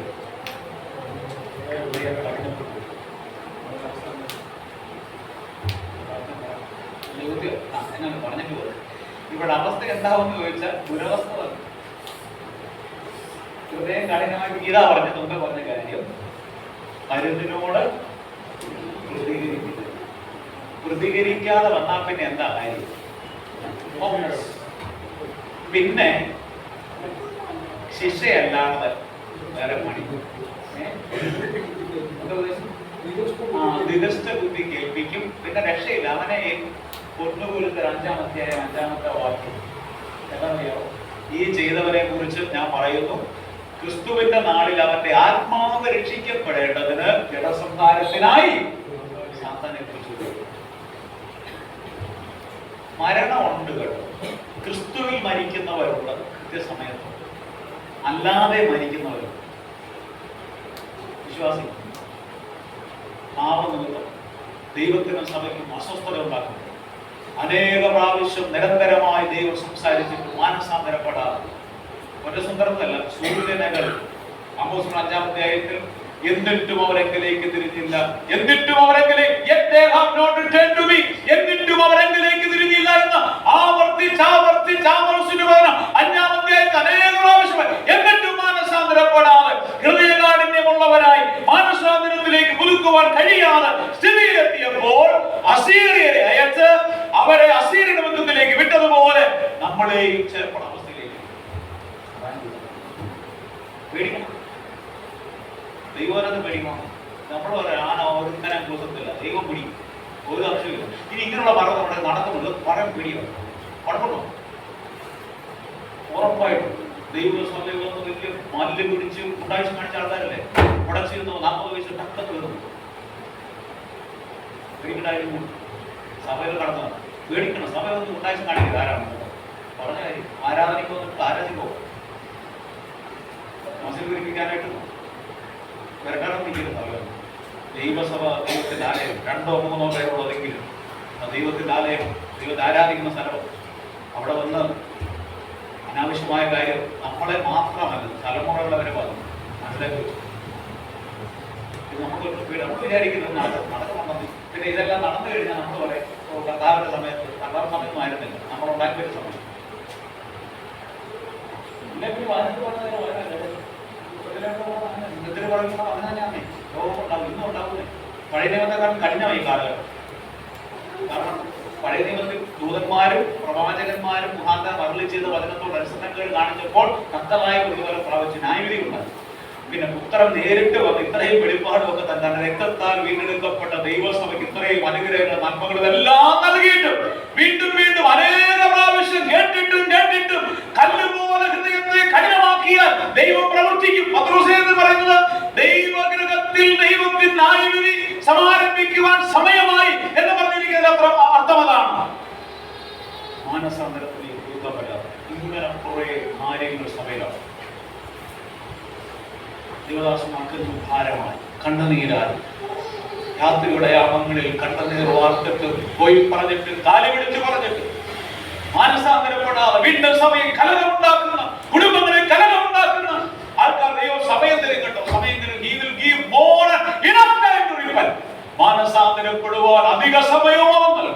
കാരണം നമ്മുടെ കർത്താവ് കരുണയുള്ളവർ. പക്ഷേ അതെന്നും അങ്ങനെ ദീർഘിച്ചുകൊണ്ടിരിക്കും. എക്സ്റ്റെൻഡ് ചെയ്യുമെന്ന് എന്ത് ചെയ്ത് നമ്മൾ ചിന്തിച്ചു കളയും. ഇതെനിക്കുള്ള മുന്നറിയിപ്പാണ്. നമുക്കുള്ള ദൈവത്തെ സഹായിക്കട്ടെ. മാനസാന്തരത്തിലേക്ക് പുതുക്കുവാൻ കഴിയാത്ത, ഞാൻ പറയാറുണ്ട്, even God cannot help such people. ദൈവത്തിന് പോലും സഹായിക്കുവാൻ പറ്റാത്ത രീതിയിൽ ഹൃദയം കഠിനമുണ്ടാകും. പകലിൽ അല്പമെങ്കിലും ദൈവാത്മാവിനോട് ദൈവവചനത്തോട് പ്രതികരിക്കുവാനുള്ള ഒരു മാനസിക സ്ഥിതി നമുക്കുണ്ടെങ്കിൽ, കർത്താവേ എന്റെ കുറവുകളാണെന്ന് കാണിച്ചു നൽകുന്ന അത്രയും തിരിച്ചറിവുണ്ടെങ്കിൽ മാനസാന്തരത്തിലേക്ക് മടങ്ങി വരാം. അവിടെ നമുക്ക് ന്യായവിധിയല്ല, കർത്താവ് എത്രയോ കരുണയുള്ളവരാണ്. ഇതെല്ലാം പറയുമ്പോൾ നിങ്ങളുടെ കാര്യം ചിന്തിച്ചോ. ന്യായവിധി പറയുന്നിടത്തെല്ലാം പറഞ്ഞിരിക്കുന്ന ദൈവം ന്യായം വിധിക്കാൻ വേണ്ടിയല്ല ഇതെല്ലാം പറഞ്ഞത്. അറിയാം, നിങ്ങൾ മനസ്സിലാക്കണം. ഈ പുള്ളി കഠിനമാകാൻ പറയുന്നതല്ല. ഈ യെരമ്യാ പ്രവാചകൻ ന്യായവിധിയെ കുറിച്ച് പറഞ്ഞു. അദ്ദേഹം വിലാപ കരഞ്ഞുകൊണ്ടാണ് പറഞ്ഞത്, മക്കളെ നിങ്ങൾ മാനസാന്തരം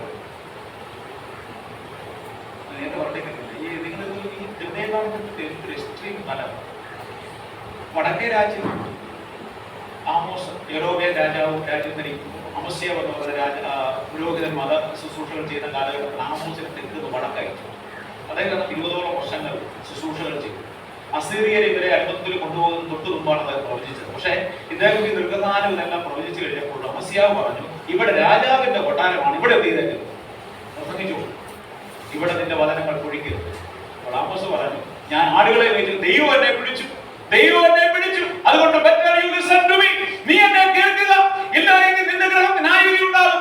ആമോസിനെ ആട്ടി ഓടിച്ചെങ്കിലും യൊരോബെയാം രണ്ടാമനും അമസ്യാവുമല്ല അസീര്യരുടെ മകളായി പോയി.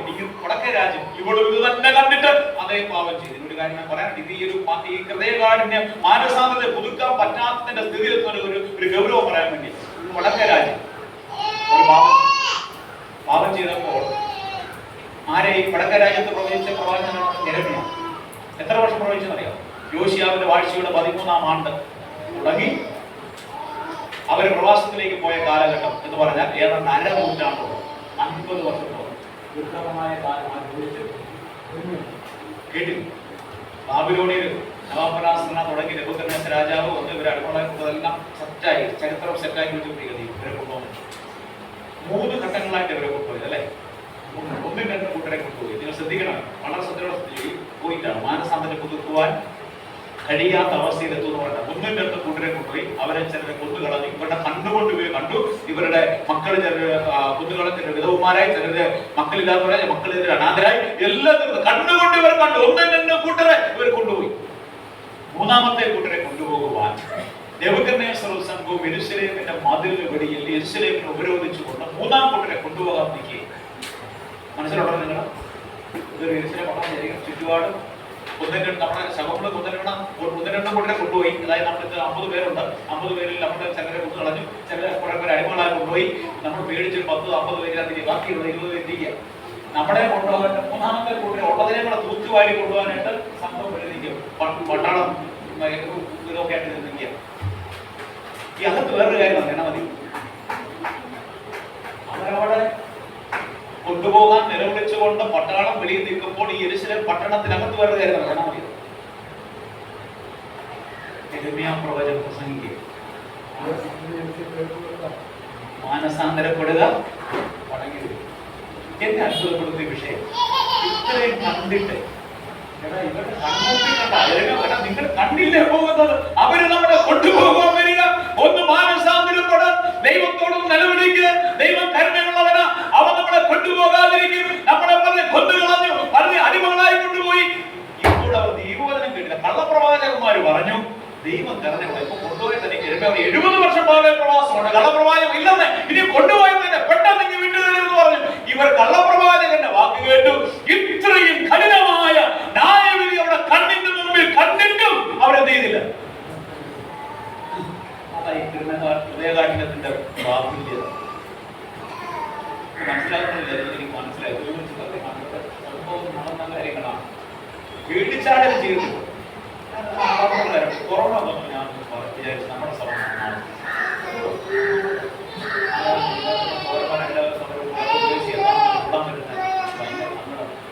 നമ്മൾ ശുദ്ധീകരിക്കും. എന്താ നമ്മുടെ ജീവിതത്തിൽ ഞാൻ ഒരു കാര്യം പറയട്ടെ. പല സ്ഥലങ്ങളിൽ അവിടെ എല്ലാവരും ഇതുകൊണ്ട് ഒരു ഗുണം അപൂർവ സഭകളിലല്ലാതെ ഒരിടത്ത് ഉണ്ടായിട്ടില്ല. മാനസാന്തര ഹൃദയം കഷ്ടപ്പെട്ടതല്ലാതെ ചിലയിടത്ത് സഭകളിൽ ഒരു ആത്മീയമുള്ളവർ മിക്കവാറും ഭൂരിപക്ഷം സഭകളിൽ ഉണ്ടായിരുന്നു. ന്യായവിധി ഇതൊന്നും കാരണം മനുഷ്യർ ഹൃദയം കഠിനപ്പെട്ട് പ്രതികരിക്കാൻ പറ്റും. ഇതേ കാര്യമാണ് ഈ മഹോദരവ കാലഘട്ടത്തിൽ ഒന്നിനു പിന്നാലെ ക്രോധകലശങ്ങൾ ഒന്നിനു പിന്നാലെ ഒരു വായിക്കുന്നു. അവിടെ ഹൃദയം അപകടമാണ്. അങ്ങനൊരു അവസ്ഥയിൽ നമ്മൾ എത്തിച്ചേരുക എന്ന് പറയുന്നത് വളരെ ദുഷ്കരമായ അവസ്ഥയാണ്. മാനസാന്തരത്തിലേക്ക് പുതുക്കപ്പെടാൻ പറ്റാത്ത വിശ്വാസി സഭകളുണ്ട്. അവരാർക്കും വിധേയപ്പെടുത്തി. സഭയ്ക്കാകട്ടെ, പ്രമാണത്തിനാകട്ടെ, മൂന്നുമാർക്കട്ടെ, ഉപദേശമാർക്കട്ടെ, ഭർത്താവിനാകട്ടെ, ഭാര്യയ്ക്കാകട്ടെ, ആർക്കും ഇങ്ങനെ ഒരു തലത്തിലെത്തിയാൽ ദൈവം പ്രതികരിക്കും. ദൈവത്തെ പ്രവർത്തിച്ചേ മതിയാകും. കാരണം ദൈവത്തിന്റെ നീതി ദൈവത്തെ നടപ്പാക്കും. കരുണയില്ലാത്തതുകൊണ്ടല്ല, ആ കരുണയെല്ലാം നമ്മൾ ലംഘിച്ച് എല്ലാ അതിർവരമ്പുകളും എല്ലാ സീമകളും ലംഘിച്ചു പോകുമ്പോൾ ജീവനുള്ളൊരു ദൈവമുണ്ടെന്നും ദൈവത്തിന്റെ രക്തത്താൽ സമ്പാദിക്കപ്പെട്ട സഭയെ ദൈവം സംരക്ഷിക്കുമെന്നുള്ളതിന്റെ വെളിപ്പെടുത്തലായി ദൈവം ചില കാര്യങ്ങൾ ചെയ്തേ മതിയാകൂ. ദൈവം ചെയ്തുകൊണ്ടിരിക്കുന്നു, ചെയ്യുകയും ചെയ്യും. ദൈവം നമുക്ക് ഭയം നൽകട്ടെ, ദൈവഭയം നൽകട്ടെ. മാനസാന്തരത്തിലേക്ക് പുതുക്കുവാൻ കഴിയാത്ത അവസ്ഥയിൽ എത്തിച്ചേരുവാൻ നമുക്ക് ആർക്കും ഇടയാകാതിരിക്കട്ടെ. വചനത്തോട് നമ്മൾ ഒറ്റ ദിവസം കൊണ്ട് സംഭവിക്കും. നമ്മുടെ ഈ ഒരു ദിവസം 50 വർഷങ്ങളോട് പ്രവചിച്ചു. ഞാൻ എത്രയോ വർഷങ്ങളായി ചില കാര്യം ദൈവം സൂചിപ്പിക്കുന്നു. നമ്മുടെ സഭയിലെ വ്യക്തിപരമായ ചില പാപങ്ങൾ, കുടുംബത്തിലെ ചില പാപങ്ങൾ, മാതാപിതാക്കൾ തമ്മിലുള്ള, മക്കൾ തമ്മിലുള്ള പാപങ്ങൾ, ഇതേക്കുറിച്ച് ദൈവത്തിനത് എത്ര ശക്തമായിട്ട് നമ്മൾ സംസാരിക്കുന്നു. അതൊരു വാക്ക്, ഒരു ക്ഷമ കൊണ്ട് തീരാവുന്ന കാര്യങ്ങളല്ലേ ഉള്ളൂ. അത് തീർക്കാതെ നമ്മൾ ഇന്നും ഹൃദയം കഠിനപ്പെട്ടിരിക്കുന്നുവെങ്കിൽ, ഹൃദയം കഠിനപ്പെട്ട് ഈ വചനങ്ങളെല്ലാം പ്രതികരിക്കുവാൻ കഴിയാത്ത അവസ്ഥയിൽ എത്തിച്ചേർന്ന് മാനസാന്തരത്തിലേക്ക് പുതുക്കുവാൻ കഴിയാത്ത സ്ഥിതിയിൽ എത്തിച്ചേരും ആർക്കും ഇടയാകാതിരിക്കട്ടെ. ഈ ദുസ്ഥിതി നമുക്ക് വരാതിരിക്കുവാൻ കർത്താവ് കൃപ നൽകട്ടെ. നമുക്ക് എവിടെയെങ്കിലും മാനസാന്തരത്തിന്റെ നല്ല മനസ്സാക്ഷിയുടെ ഹൃദയത്തിൽ എവിടെയെങ്കിലും ഉണ്ടെങ്കിൽ ആ വചനത്തോട് പ്രതികരിക്കുവാൻ സാധിക്കുന്നുവെങ്കിൽ ഇതൊരു മാനസാന്തര ദിവസമായി എനിക്ക് നിങ്ങൾക്ക് ദൈവം തീർക്കട്ടെ. 7ാമത്തെ കാര്യം അതാണ്, മാനസാന്തരത്തിലേക്ക് പുതുക്കുവാൻ കഴിയുക. സംശയമുണ്ടോ? ചോദിച്ചോണം. സംശയമുണ്ടോ? ചോദിച്ചോണം. ഈ പറഞ്ഞു പോകുന്ന കാര്യം പറഞ്ഞു പോകുന്നത്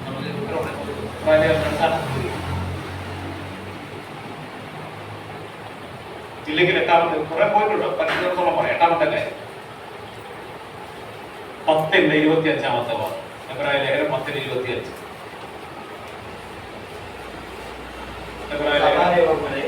ഉപേക്ഷിക്കാതെ നമ്മെ പ്രബോധിപ്പിച്ചുകൊണ്ട് സ്നേഹത്തിനും സൽപ്രവൃത്തിക്കും ഉത്സാഹം വർദ്ധിപ്പിക്കാൻ അന്യോന്യം സൂക്ഷിക്കുക. ഇവിടെ 10ാം അധ്യായത്തിന്റെ 25ാമത്തെ സഭായോഗങ്ങളുമായിട്ട് ബന്ധപ്പെട്ട് പറയുന്നതാണ്. 25ാമത്തെ വാക്യത്തിൽ സൽപ്രവൃത്തികൾക്കും ഉത്സാഹം വർദ്ധിപ്പിക്കുക, അന്യോന്യം സൂക്ഷിച്ചുകൊള്ളും. നാൾ സമീപിച്ചിരിക്കുന്നത് കാണുമ്പോഴും അത് അധികമായി ചെയ്യേണ്ടതാണെന്ന് പറഞ്ഞാൽ ഇവിടെ പറഞ്ഞു വരുന്ന കാര്യം എട്ടാമതായി വിശ്വാസികൾ തമ്മിലുള്ള വിശ്വാസികളുമായുള്ള കൂട്ടായ്മ നഷ്ടമാകും. വിശ്വാസികളുമായുള്ള കൂട്ടായ്മ, ഇവിടെ തമ്മിൽ പ്രബോധിപ്പിക്കുക, തമ്മിൽ അന്യോന്യം സൂക്ഷിക്കുക, ഇങ്ങനെ പല കാര്യങ്ങളുണ്ട്. ഇത് വിശ്വാസികൾ തമ്മിൽ നടക്കേണ്ട കാര്യങ്ങളാണ്. അപ്പോൾ വിശ്വാസികൾ തമ്മിലുള്ള കൂട്ടായ്മയില്ലാതായി തീരും. എന്നാ മാനസാന്തരത്തിലേക്ക് പുതുക്കുവാൻ കഴിയാത്ത ഒരു സ്ഥിതിയിൽ എത്തിക്കഴിഞ്ഞാൽ വിശ്വാസികളൊക്കെ ചെന്ന് പറഞ്ഞാലും അവരെന്ത് ചെയ്യത്തില്ല.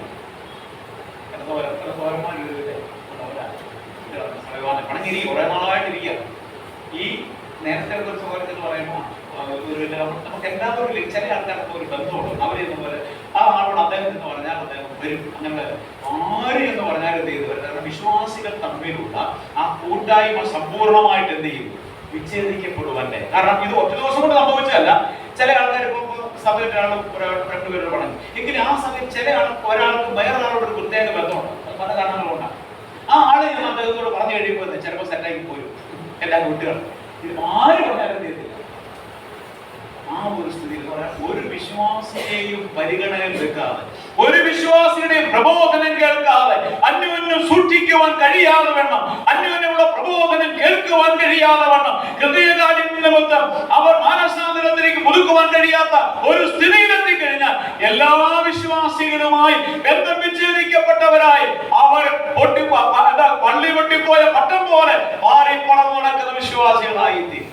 അങ്ങനെ കേട്ടിട്ടുണ്ടോ? വിശ്വാസികളെ കാണുന്നതൊക്കെ അവർക്ക് പിന്നെ എന്തായിത്തീരും, അലർജിയായി. കഴിയുമെങ്കിൽ വിശ്വാസികളുടെ വെളിച്ചം കണ്ട ഓടി ഓടിക്കും. കാരണം മാനസാന്തരം അവർ ഓടിച്ചോട്ടം, ആരുമായി ബന്ധപ്പെടാൻ സാധിക്കാത്ത, ആരുടെയും പ്രബോധനം കേൾക്കുവാൻ പറ്റാത്ത ഒരവസ്ഥ.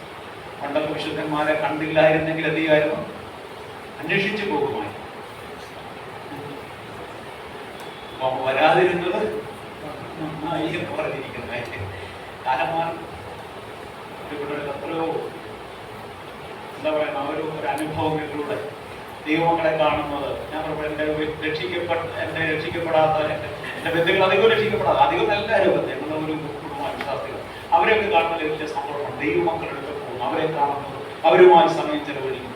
ഞങ്ങൾ തന്നെ ഞങ്ങളുടെ വീട്ടിൽ സഭയിലെ ആൾക്കാരൊക്കെ സഹോദരന്മാരാണ്, രക്തബന്ധവും. അവർ വിചാരിക്കും സ്വന്തം ചേട്ടനെ മക്കളാണെന്ന് വിചാരിച്ചു വെച്ചാൽ എന്ന് പറഞ്ഞാൽ അവരുടെ ഹൃദയ വിശ്വാസികൾ തമ്മിലുള്ള ബോണ്ട് എന്ന് പറയുന്നത്, ആ ബന്ധം എന്ന് പറയുന്നതാണ്. മറ്റാരും എന്ന് പറഞ്ഞാലും കേൾക്കത്തില്ലെങ്കിൽ ഒരു വിശ്വാസി എന്ന് പറഞ്ഞാൽ അവരുമായിട്ടൊരു ഒരു ബോണ്ടുണ്ട്, ഒരു ബന്ധമുണ്ട്. യേശുക്രിസ്തു രക്തത്താൽ വീണ്ടെടുക്കപ്പെട്ട വിശുദ്ധന്മാരെന്നുള്ളിൽ അവർ അന്യോന്യം പ്രബോധിപ്പിക്കും, അന്യോന്യം സൂക്ഷിക്കും. അവൻ അപകടത്തിലേക്ക് സാത്താന്റെ കടിയിലേക്ക് പോകുമ്പോൾ അവനെ സൂക്ഷിക്കും.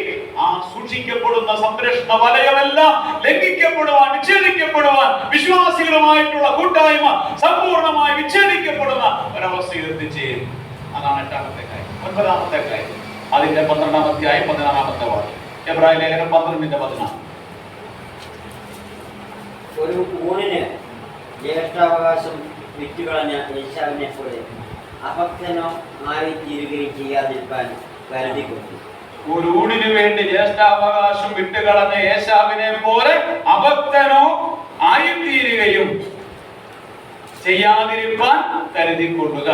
അപ്പോൾ 9-ാമത്തെ കാര്യം എന്ന് പറയുന്നത്, വിശ്വാസി ഇങ്ങനെ ദൈവവചനത്തോട് അവഗണന കാണിച്ച് അവഗണിച്ചു മുമ്പോട്ട് പോയാൽ അവകാശം നഷ്ടമാകും, അല്ലെങ്കിൽ പ്രതിഫലം നഷ്ടമാകും. അതാണ് അടുത്ത കാര്യം, അവകാശം. യേശാവിനെ കുറിച്ച് നമുക്കറിയാം. അദ്ദേഹം എന്ത് ചെയ്തു? ഒരു നേരത്തെ ആഹാരത്തിന് വേണ്ടി ജ്യേഷ്ഠാവകാശം നമുക്കറിയാം. ജ്യേഷ്ഠാവകാശം എന്ന് പറയുന്ന ഏറ്റവും പ്രധാനപ്പെട്ട പിതാവിന്റെ പാരമ്പര്യം സ്വത്ത് കിട്ടുന്ന ഒരാളാണ്. അവനത് നഷ്ടമാക്കിയില്ല. പിന്നീട് നമ്മൾ വായിക്കുന്നത്, പിന്നത്തേതിൽ അവൻ എന്ത് ചെയ്തു? അവൻ പിന്നത്തേതിൽ അനുഗ്രഹം ലഭിക്കാൻ ആഗ്രഹിച്ചു, കണ്ണുനീരോടുകൂടെ അപേക്ഷിച്ചിട്ടും തള്ളപ്പെട്ടു, മാനസാന്തരത്തിനിട. ഒരു കാര്യമുണ്ട്, ചില കാര്യങ്ങൾ കൈവിട്ടു പോയാൽ തിരിച്ചെടുക്കാൻ പറ്റത്തില്ല. മാനസാന്തരപ്പെട്ടാൽ നമുക്ക് ദൈവവുമായിട്ടുള്ള ബന്ധം പുനഃസ്ഥാപിക്കാമെങ്കിലും നമ്മുടെ പാപത്തിലൂടെ നമ്മൾ നഷ്ടപ്പെടുത്തി കളയുന്ന ചില കാര്യങ്ങൾ, ആ നഷ്ടപ്പെട്ടു പോകുന്ന കാര്യങ്ങൾ മാനസാന്തരപ്പെട്ടാൽ പോലും എന്ത് ചെയ്തില്ല, തിരിച്ചെടുക്കാൻ പറ്റത്തില്ല. യേശാവ് പിന്നീട് അവനെ കുറിച്ച് വായിക്കുന്ന അങ്ങനെയാ, പിന്നത്തേതിൽ അത് അനുഗ്രഹം ലഭിക്കുവാൻ കണ്ണുനീരോടുകൂടെ അപേക്ഷിച്ചു, പക്ഷേ എന്ത് ചെയ്തില്ല, കിട്ടി എന്ന് പറഞ്ഞു കഴിഞ്ഞാൽ നമുക്കൊരു ഈ ലോകത്തിൽ ഒരു ആയുസ്, ഈ ആയുസ് എന്ന് പറയുന്നത് ഒരു കാലഘട്ടമാണ്. നമ്മുടെ ആത്മരക്ഷയ്ക്കും നമ്മുടെ മരണത്തിനും അല്ലെങ്കിൽ കർത്താവിന്റെ വരവിനും ഇടയിലുള്ള ഒരു കാലഘട്ടം. ഈ കാലഘട്ടം എന്തിനു നൽകിയിരിക്കുന്ന അറിയാം. ഞാൻ സാധാരണ ഇങ്ങനെ ചിന്തിക്കാറുണ്ട്, രക്ഷിക്കപ്പെട്ട ഉടനെ കർത്താവ് നമ്മുടെ സ്വർഗത്തിലേക്ക് എടുത്തിരുന്നെങ്കിൽ എത്ര നന്നായിരുന്നു അല്ലെ? രക്ഷിക്കപ്പെട്ട നാട്ടിൽ അന്നേരം കർത്താവ് നമ്മുടെ സ്വർഗത്തിലേക്ക് എടുത്തു. രോഗമില്ല, പ്രശ്നമില്ല, ഇവിടെ സഭാ പ്രശ്നങ്ങളില്ല, നിത്യതയിൽ പോയാൽ നാരാജ് എന്നാണ് നമുക്ക് അതിനു വേണ്ടിയാണ് നമ്മുടെ രക്ഷയുടെ ആത്യന്തിക രക്ഷ എന്നാണ് സ്വർഗത്തിൽ കൊണ്ടുപോകുന്നത്. അങ്ങോട്ട് കൊണ്ടുപോയപ്പോ എന്തിനായി ഈ നരകത്തിൽ ഈ ഭൂമിയിൽ ഈ പ്രശ്നവും ഭിന്നതയും രോഗവും പ്രശ്നങ്ങളും ഒക്കെ ഇവിടെ നിർത്തിയെന്ന്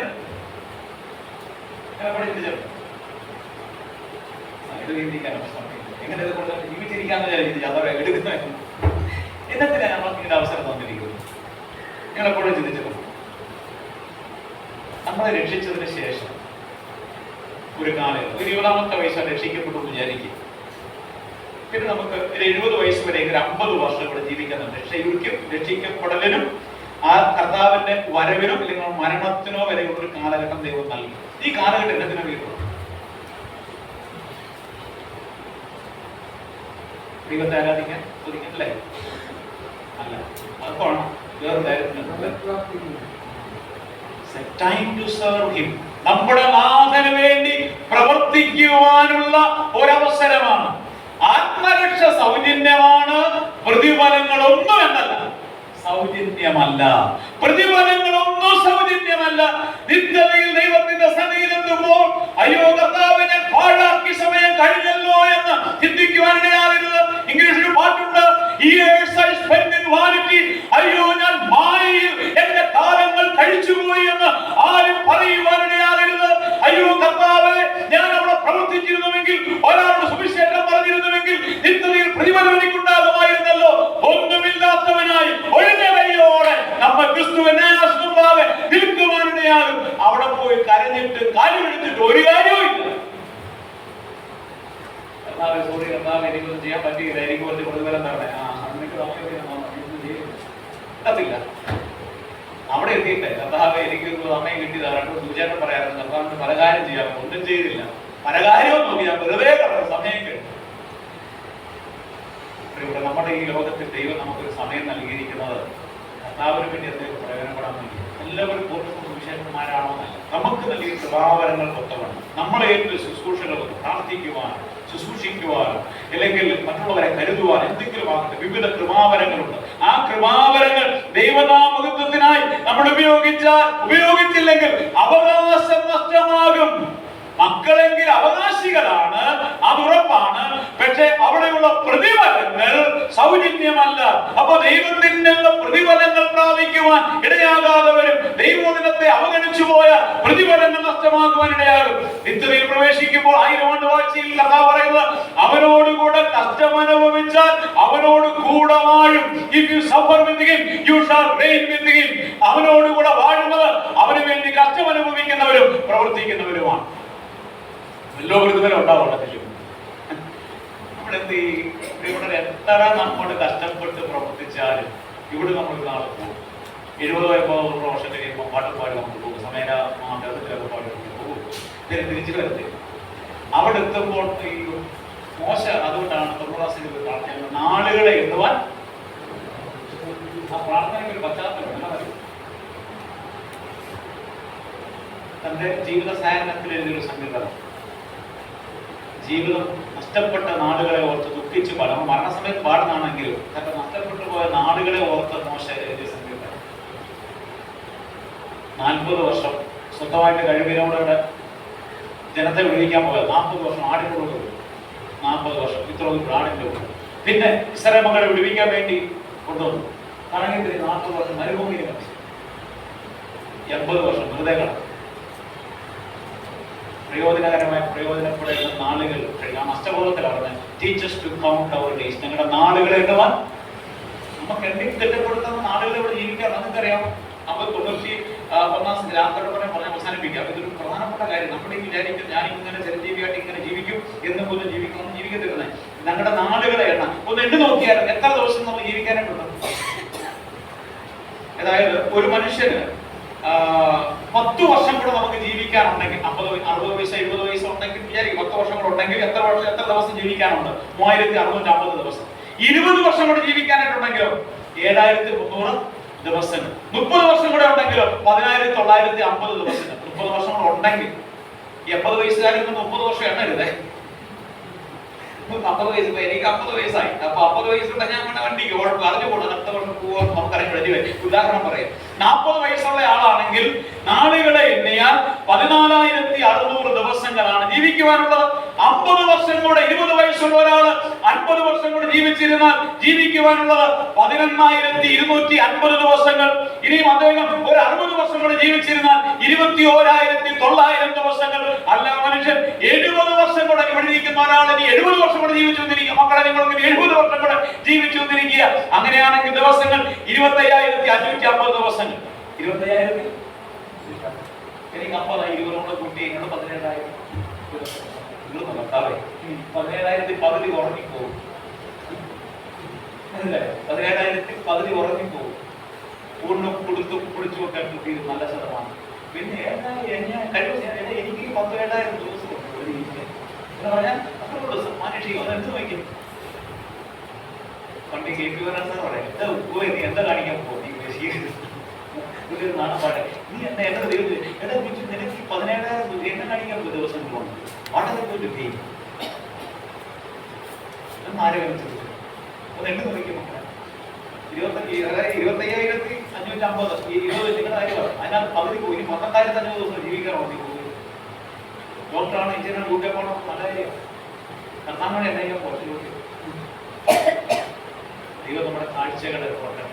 നമ്മളെന്തുകൂടെ ഇവിടെ ജീവിക്കുന്നു യുദ്ധതയിലേക്ക് നമ്മളെ ചേർത്ത് ദൈവം ഈ ലോകത്ത് നമ്മൾ ആക്കി വെച്ചിരിക്കുന്ന പ്രതിഫലത്തിന് വേണ്ടി പ്രയത്നിക്കുവാൻ, ഈ നല്ല നാഥം നമുക്ക് ചെയ്തതിന് പകരമായി നമുക്ക് ഒന്നും ചെയ്യുവാൻ സാധ്യമല്ലെങ്കിലും ക്രിസ്തുവിന്റെ സ്നേഹം എന്നെ നിർബന്ധിക്കുന്നുവെന്ന് പൗലോസ് പറയുന്ന പോലെ ദൈവസ്നേഹത്താൽ നിർബന്ധിതനായി കാര്യങ്ങൾ ചെയ്യുവാനാകട്ടെ. 9 കാര്യങ്ങൾ കണ്ടു. 10ാമത്തെ കാര്യം അതിന്റെ 12ാം അധ്യായത്തിന്റെ 5-6 വാക്യങ്ങൾ. 12 പറഞ്ഞ 10 കാര്യങ്ങൾ മതി. 12ാം അധ്യായത്തിന്റെ 5-6 വാക്യങ്ങൾ. എബ്രായലേഖനം പറഞ്ഞ ഒരു മിനിറ്റ്. മകനെ, കർത്താവിന്റെ ശിക്ഷ നിരസിക്കരുത്. അവൻ ശാസിക്കുമ്പോൾ സൂക്ഷിക്കുകയും കരുതണം. കർത്താവ് താൻ സ്നേഹിക്കുന്നവനെ ശിക്ഷിക്കുന്നു. 10ാമത്തെ കാര്യം, കർത്താവ് എന്ത് ചെയ്യും? ശിക്ഷിക്കും. അവഗണിക്കരുത്. ബാലശിക്ഷ നൽകും. നമ്മൾ കണ്ടു, ദൂതന്മാർ മുഖാന്തരം അരുളി ചെയ്തതും പ്രവാചകന്മാർ മുഖാന്തരം അരുളി ചെയ്ത കാര്യങ്ങൾ അവർ ലംഘിച്ചപ്പോൾ അതാത് ലംഘനത്തിന് ശിക്ഷയുണ്ടായെങ്കിൽ പുത്രൻ മുഖാന്തരം അരുളി ചെയ്ത വചനത്തെ അവഗണിച്ച എത്രയധികം എന്ന് പറഞ്ഞാൽ ന്യായവിധി ഉണ്ടാകും, ബാലശിക്ഷയുണ്ടാകും. 3ാം അധ്യായത്തിൽ പറയുന്നുണ്ട്, യു പ്രൊവോക്ക് മീ, നിങ്ങൾ എന്നെ പ്രകോപിപ്പിക്കുന്നു. ചില ആൾക്കാർ പ്രകോപിപ്പിക്കും. 3ാം അധ്യായത്തിൽ അടുത്ത് വായിക്കുന്ന 15ാമത്തെ വാക്യത്തിൽ യു പ്രൊവോക്ക് മീ, ദൈവത്തെ എന്ത് ചെയ്യണം? പ്രകോപിപ്പിക്കും. പ്രകോപിപ്പിക്കാൻ പറയുന്നത് അറിയാലല്ലേ?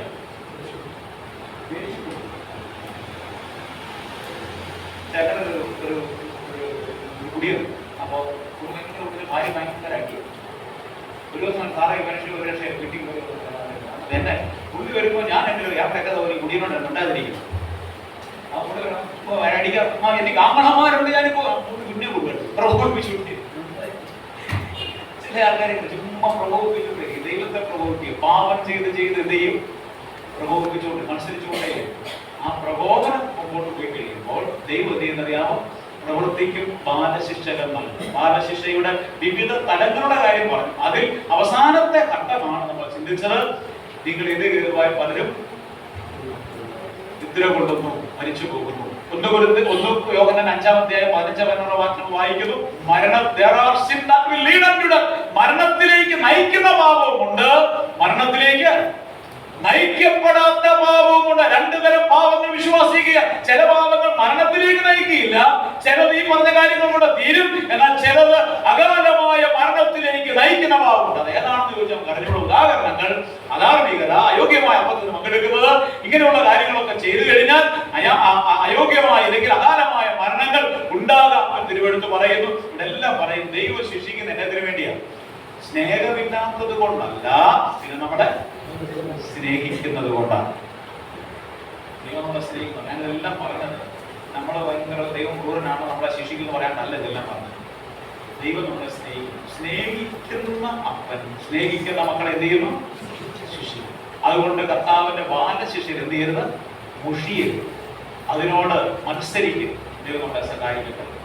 ഇന്ന് ഈ കേട്ട വചനങ്ങൾ നമുക്കൊരു ആത്മീകമായ പുനർവിചിന്തനത്തിന് കാരണമായി തീരണം. അനേക പ്രാവശ്യം കേട്ടുള്ള വചനമാണ്. ദൈവവചനം കേൾക്കണം, അതിന്റെ കാരണം നമുക്കുണ്ട്. ഈ വചനത്തെ പോലെ തുല്യം ചെയ്യുവാൻ ഒന്നുമില്ല. ഈ വചനം ദൈവത്തിന്റെ വചനമാണ്, ആധികാരികമായ വചനമാണ്. അതുകൊണ്ട് അവഗണിക്കാൻ പാടില്ല. അവഗണിച്ചാൽ ശിക്ഷയും. ഏതൊക്കെ തരത്തിലുള്ള 10 കൂട്ടം കാര്യങ്ങൾ നമ്മൾ കണ്ടു. ഈ വചനത്തെ അവഗണിച്ചു പോയാൽ നമ്മുടെ ജീവിതത്തിൽ വരുന്ന അപകടം ഇനി ആവർത്തിക്കപ്പെടുവാൻ ആവശ്യകതയില്ല. നിങ്ങൾ വീട്ടിൽ പോയി നമ്മൾ വായിച്ചു നോക്കുക.